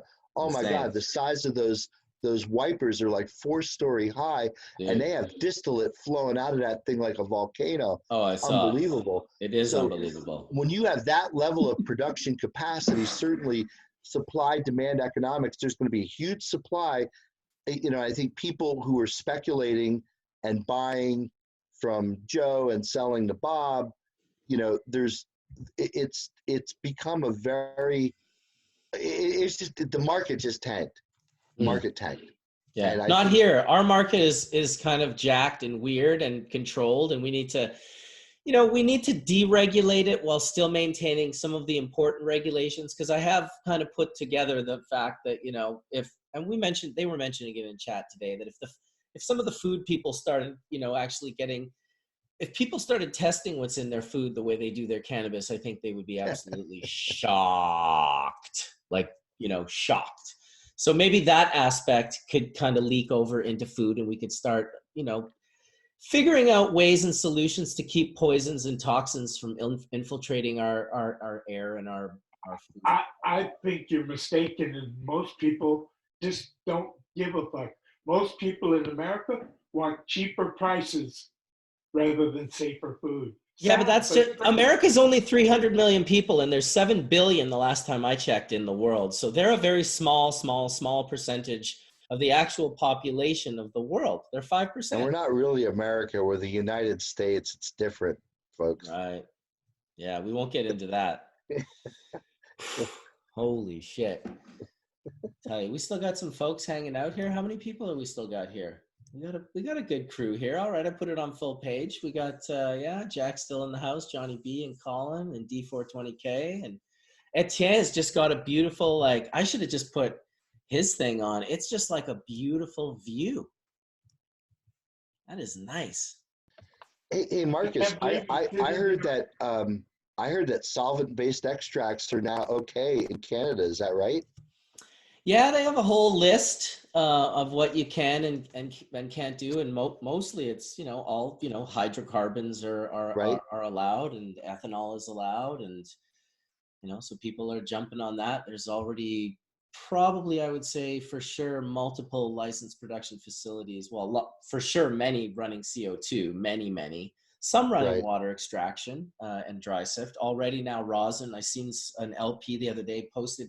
I actually had to do a double take, and I should have, kept the picture because it was a giant jar of just, golden amber rosin. And it just, to me, just looked like, one of the beautiful jars of one of the many hash makers and oil makers that I follow on Instagram. But then I caught a look, and it was a licensed producer in Canada. And I was like, whoa, holy shit, awesome. That's kind of crazy. Yeah, I was awesome. it kind of brought a smile to my face. It's like, we need to get these fucking products into these very slow going into our hands. It's incredibly slow going system in Canada. And it's very easy to kind of spend your time trying to fight it and argue with it and moan and bitch and whine, or you can do like Jack did and just be like, I'm just going to create a different system that just operates sort of parallel, and hopefully they'll just allow it. Marcus, is that all being produced by batch production, or is it also being produced, any of it continuous production? I would say it's batch for now, but I mean, that's what they're all trying to build. A lot of the bigger ones are trying to build to, have it that sort of conveyor belt, like they're consistently growing. Everyone in Canada seems to think that being vertically integrated and growing everything and processing everything, we're a little different. We just want to process. We don't want to get into growing it or anything like that. Now, that doesn't mean that we don't have a very big importance for, having relationships with tissue culture companies that we can share with our potential customers, where, they can go and save 15% of their room that currently is being mothered into bloom. So now they're generating revenue that will not only pay for the tissue culture plants that will come much cleaner, totally, initiated of all fungi and bacteria and viruses. To us as a processor, that's a huge advantage, but we don't want to have to, we want to facilitate, oh yeah, here's a tissue culture company, here's some genetics that you can have. We'll be at the back end if you want us to purchase some of the material, or if you want to create a partnership where we collaborate and do something together. And we just really want to offer processing, because the complexity of growing cannabis is just not something that our company is interested in focusing on. I tell you, if you're smart, you'll stick to what you're good at. Since you're offering processing, just because solvent extracts are now available, are you going to start doing solvent-based extraction at Embark?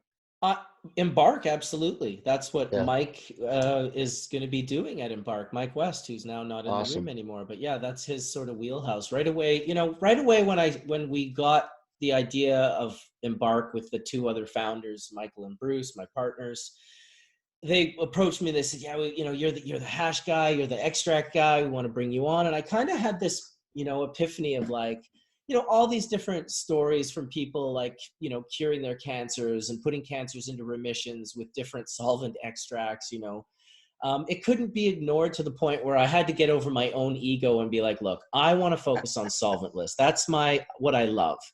But I have all these colleagues and people that I know in the industry, and it was very easy to call Mike up and be like, look, would you be interested in coming over? And, and then my other partner in Colorado, who's been doing cryoethanol for 5 years and producing, lots of CBD isolate, he was interested in having a project in Canada. So I thought, look, you can be this guy. I was talking to Indra for a while about his units for Embark, because he had been so known in the industry and he had started, that whole process. So it was very easy for me to just be like, look, I'll focus on my wheelhouse. I'll do water extraction, dry sifting, and wet washing. But why don't we create a quiver?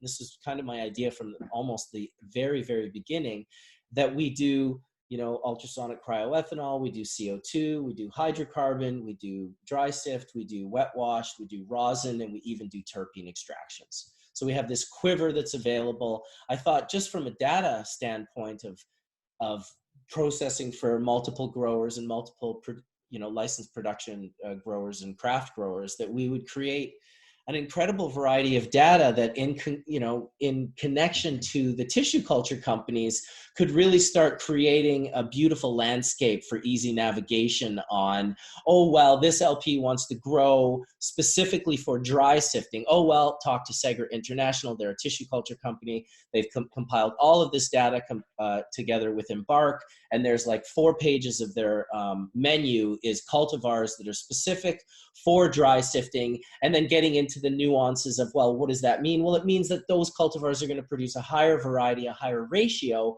of capitate stalked trichomes and sessile stalked trichomes, and less of the bulbous ones sit on those single stipe cells and tend to not really effectively come off in both water extraction and mechanical screen separation. So things like that, I'm super excited about. Cool.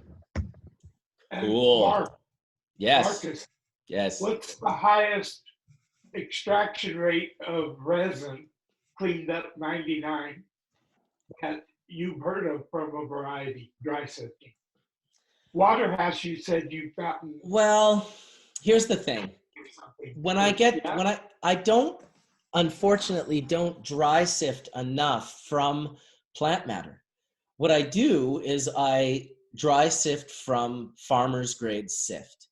And because I'm missing the initial ratio of what, I always know, like, okay, like from most material, I might get 20% heads out of farmer's grade sift. That's high. That's like a good one. Now, from really like, higher end material with a real, maybe in a tumbler like the great gardener Matt Barron would do, if he just did a quick like minute or something, it could get to be 50%. And he was growing fairly well, and that 50% heads would actually produce a pseudo melty product.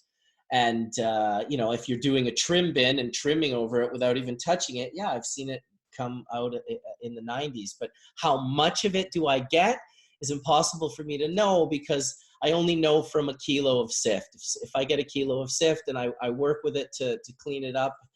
I understand completely. Yeah. It's still pretty far out that cannabis can be cheap enough that they can afford to dry sift it, because it's much more, you get much more cannabinoids and active terpenes, et cetera, by almost any other method besides dry sifting. Well, and it's like, it's the system the plant set up to store those compounds in. So the micro-encapsulated resin gland is my favorite form of having hash in, just like little dusted, just scoop it out with a little scooper and you're good to go. I like them when they're cured a little bit so that they're more like a dried raisin rather than a fat, juicy grape. Mm-hmm. Absolutely. But then again, you have some, did you ever test the percentage of terpenes that were in like the skunk or whatever? Like that's not a 1 to 3, is it? I didn't I give you the list one time of all the terpenes? I'm not sure. Maybe I just don't remember what actual percentage. Like the skunk hash. But I mean, it wasn't enormously high, and I don't remember what the difference was between skunk number 1 herb and skunk number 1 farmer's hash, because right. I tested both. It'd be interesting to find out the herb. I would think it would be over that 3%, like maybe even 3.5. Oh yeah, well it might be close to 5% or whatever, but it's. I mean, I've heard rumors of 12 to 15. So from dried herb. I've never heard anything higher than 10, but maybe okay, yeah. But think about 10 already. 10's insane. That's what I'm saying. And then we talk about like extracting that and making a high terpene, where you're fresh frozen or you're freezing it before you're doing, you're preserving every last terpene. That is, you're bumping those terpene contents high. I sometimes wonder if you're saving too many, or if when you're curing, you're getting rid of some of the more volatile terpenes, and maybe they cause problems. I don't know. Who's to know? Well, shit, I want to say one more time, I want to talk about the need to grow just briefly. I'm going to share it with some friends. Tanner, who was a part of the Need to Grow, it was, I think, a big part of it, like a director or a producer or something. He sent me an email. I guess he's watching, or my friend from Calgary's watching. He said that he'd love to come on Hash Church and talk about living soil and the differences of the living soil and big ag, and he could bring the director, potentially the green powerhouse inventor. There's this guy who creates this powerhouse generator thing on this film called The Need to Grow, and you can check out The Need to Grow at Earth Conscious Life hashchurch.org. I think it's like, I don't know, a few bucks to watch. Definitely worth it. There's some super inspirational shit in that film. I watched it this last trip to Calgary, and I really, really enjoyed it. It was just really positive. So I wanted to mention that one more time and get, I'll send you guys the link here in the chat room. And then actually And then here's the password right here. Well, I just saw it. Just keep that personal to yourselves, because they are, raising money to pay for their project, and I'd love for people to support them. But that's going to be a Hash Church coming up. I also dropped a photo for the promotion of Hash Church. Thanks to Matthew Tanner for doing that. Devolved Media on Instagram did our little hash picture for the Hash Church episode this week. And in that post, I mentioned, hey, tag your favorite hash maker. So for all of you hash makers that got tagged in that, I will be hitting you up one by one and sending you a link to a meeting room that I'll have set up on my Zoom. It's not going to be filmed or live, but I want you guys to come in. I'll probably have some of my panelists linked up in there as well. We can fit like 49 at a time now, so it's pretty gnarly. We're going to have to learn to not talk over one another, but I want to have a conversation with all these hash makers. There were so many of them, and I want to kind of suss out a really great conversation, maybe for next week, maybe for 2 or 3 weeks in the future. We do have Lyft coming to town in here in Vancouver, which is a big event. I've got tours at my facility in Delta, and I'm going on a couple of tours of producers here in British Columbia, so I will be fairly busy, but I'd love to keep consistent with Hash Church and get another episode. I don't want those hash makers to think that, because they didn't get on this week, maybe that's what they were thinking. I haven't forgotten about you. I think it's a great idea to stay connected to all these people who are actually getting their hands dirty in regards to producing full melt hashes and solventless rosins and all these other products. I love the idea of having another episode that's just really focused on hash, the thing that, of course, I love so much, and this is Hash Church. So I wanted to need more hash. Yeah, we need more hash, Johnny B. And Johnny B and I are going to be filming Puff Wednesdays, hopefully, once a week. So, I mean, last week we filmed it. It was pissing rain. We ended up under a fucking bridge-road in West Vancouver. And it was kind of funny because the quote of the year was like, well, we have legalization. Johnny B was like, we have legalization. And then my quote was like, yeah, we're standing under a bridge. Like, that's where we're puffing with our legalization. So, yeah, we're going to be doing more of those Puff Wednesdays. And Hash Church I want to stay consistent with. 3.0, we'll see how many we can get in the bag for the year 2020. And I guess thanks to everyone for coming in and sharing, Jack.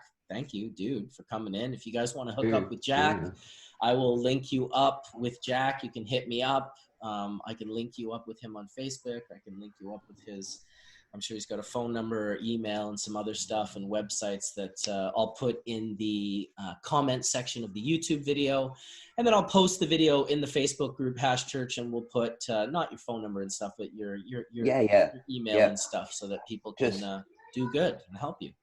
And just thanks so much for having me in the private chat. I put up a link to our website so that any of you can go have a look at what that is and explain that to the people you have in your own network, so we can just hopefully keep this as a ongoing conversation. And since you and Johnny B aren't that far away, maybe you could come sit in our smoke hole out back of our cannabis program for one of your Puff Wednesdays or something. Dude, straight up. That's what we're doing. You're right beside the old Bunk City, aren't you? Because I was you were setting up. I was there about a couple months ago. I saw all the stuff in there, the candy machines and stuff like that. I was looking in the window, but you weren't there. So it's funny that capping, the capping business is that's my landlord owns that, and I see you're going. we were blacklisted here in Victoria by all the big real estate companies, and so we had a cannabis activist who.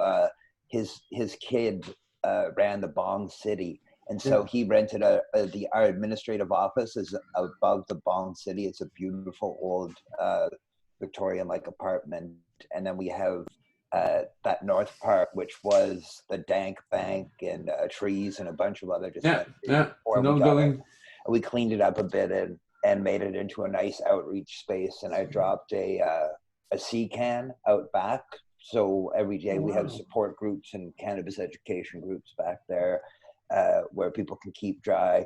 And I built an overhang so that there's an outdoor smoking area, since we're allowed to not get away with a lot of things. I'm trying to push the boundaries of what we can do to make people comfortable in the community. Beautiful, man. I fucking love it. And I'll definitely be having you back on to update us. And Johnny B and I will come out to Victoria and do a Puff Wednesday with you guys over there. Oh, right on. That'll be a legit Puff Wednesday. That's going to be the best Puff Wednesday ever. Oh, yeah. Right. I want to thank Dr. Mark for laying down some super knowledge today. We superly appreciate you. He's on Facebook. He's on Instagram. What's your Instagram? Like ESBEAU or something? Yeah. Remember when we used to all have pen names, right? I was Mark Esau, like the Grateful Dead song. My brother Esau. So MB Esau. All right, cool. And then, hey, Mark, I wanted to share one thing with everybody. Please. I took a full-time position with a company called BR Brands, effective January 1. So I'm now their chief science officer. Congratulations. And, we're the company that owns Mary's Medicinals. You may have heard of it. Yes, I tried to get a conversation going with those guys to get them up in Canada, and man, they just could not answer the phone. Well, now we can lubricate that discussion because. Well, that's amazing, dude. That's amazing. I wanted to figure out a way how we were going to work in some way, and that would be a very cool way to work with you in the future. Well, I have it on my radar. I want to come up to British Columbia, and I want to go trout fishing with David Lemieux, who's the archivist for the Grateful Dead, and also visit all my friends up in Canada. So I have it on my list of things to do in 2020. I got a fishing guide for you who does nothing but trout fishing and stuff up on the lakes up near Merritt. He's a very good friend of mine. He grows some of the best weed in Canada. We'll look forward to hosting you up here for sure, Mark. That'll be amazing. I can't wait to visit. It's such a beautiful place in the world that I haven't been, and I need to go. We'll give you the tour of Embark. Skunkman Sam, thank you as always. A pleasure hearing you drop knowledge bombs as well. And Johnny B. Wade Laughter, we didn't get to see you, but we certainly got to hear you, and that was a real pleasure. You got a nice, soft, kind voice, and you didn't say much today, but I did appreciate the few things that you did say. And I would chime in for a second. Yes, please. Just say one of the things that's on my list this year is to renew my passport so I can come see you all up there. Hell yeah, Wade, we'd love to have you up here. Getting around. Yeah, looking forward to it. That would be amazing. And bring Forrest back. That's a hard story right now. Silas is struggling a lot, and I've seen Forrest maybe 3 times in the last 4 months because, as he tells me, he's trying to keep his son alive. Yeah, he's going through puberty. He's got type 1 diabetes, so trying to keep him fed and his blood levels, glucose levels in check and all that. So yeah, I'm totally supporting him trying to do that. Keeping Silas alive seems like a really important work at the moment for him. And doing what I can to keep the families that were involved in the Cladrius network provided. The medical thing in California is really blown apart, kind of tragically. The collective model, there's some room with the donations, tax relief and whatnot.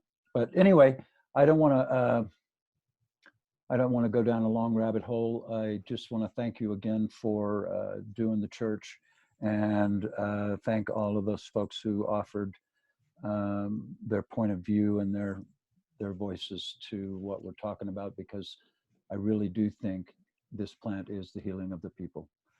And on that note, Happy New Year. Thanks, Wade. Appreciate you. I'm going to reach out to Forrest and see how I just at least to send him some positive words and, let him know that we're always thinking of him and figure Did I send you his new email? You did. I appreciate it. Okay. I'm going to send him an email today. So Cheers. much love. Yeah, Etienne, thanks for coming out as always. Enjoy the tropics, man. It's absolutely beautiful. Thanks for sharing that with us. Absolutely, and I have some exciting news. Berkeley Patients Group has a new location that's coming in 2020. We now have it, and now we just have to build it out, and we'll have a bigger location again. So good things happening all the way around. Beautiful, beautiful. Yeah, and you can find Etienne at ATN420 on Instagram. That's correct, right, Etienne? Nice. Congrats. Yes, the letters ATN420, not spelling out my name. It's just Exactly. the letters ATN420 at yahoo.com. So much Beautiful. love, everybody. Have a happy new year. Beautiful. Happy Thanks, New Year. Etienne. D420K, thanks so much, brother. Good to see you, dude. Haven't seen you really once in the new year, so this was our first time getting to share a bowl. We'll have to have many more in the new year. Yes, sir. Anytime, brother. And Collin, thanks for coming out, dude. Maybe next time we'll get you to tickle the ivories for us. Can't be coming in with oh, you're on mute. Can't be coming in with a bunch of pianos and expect not to be. Thanks for having me as always, man.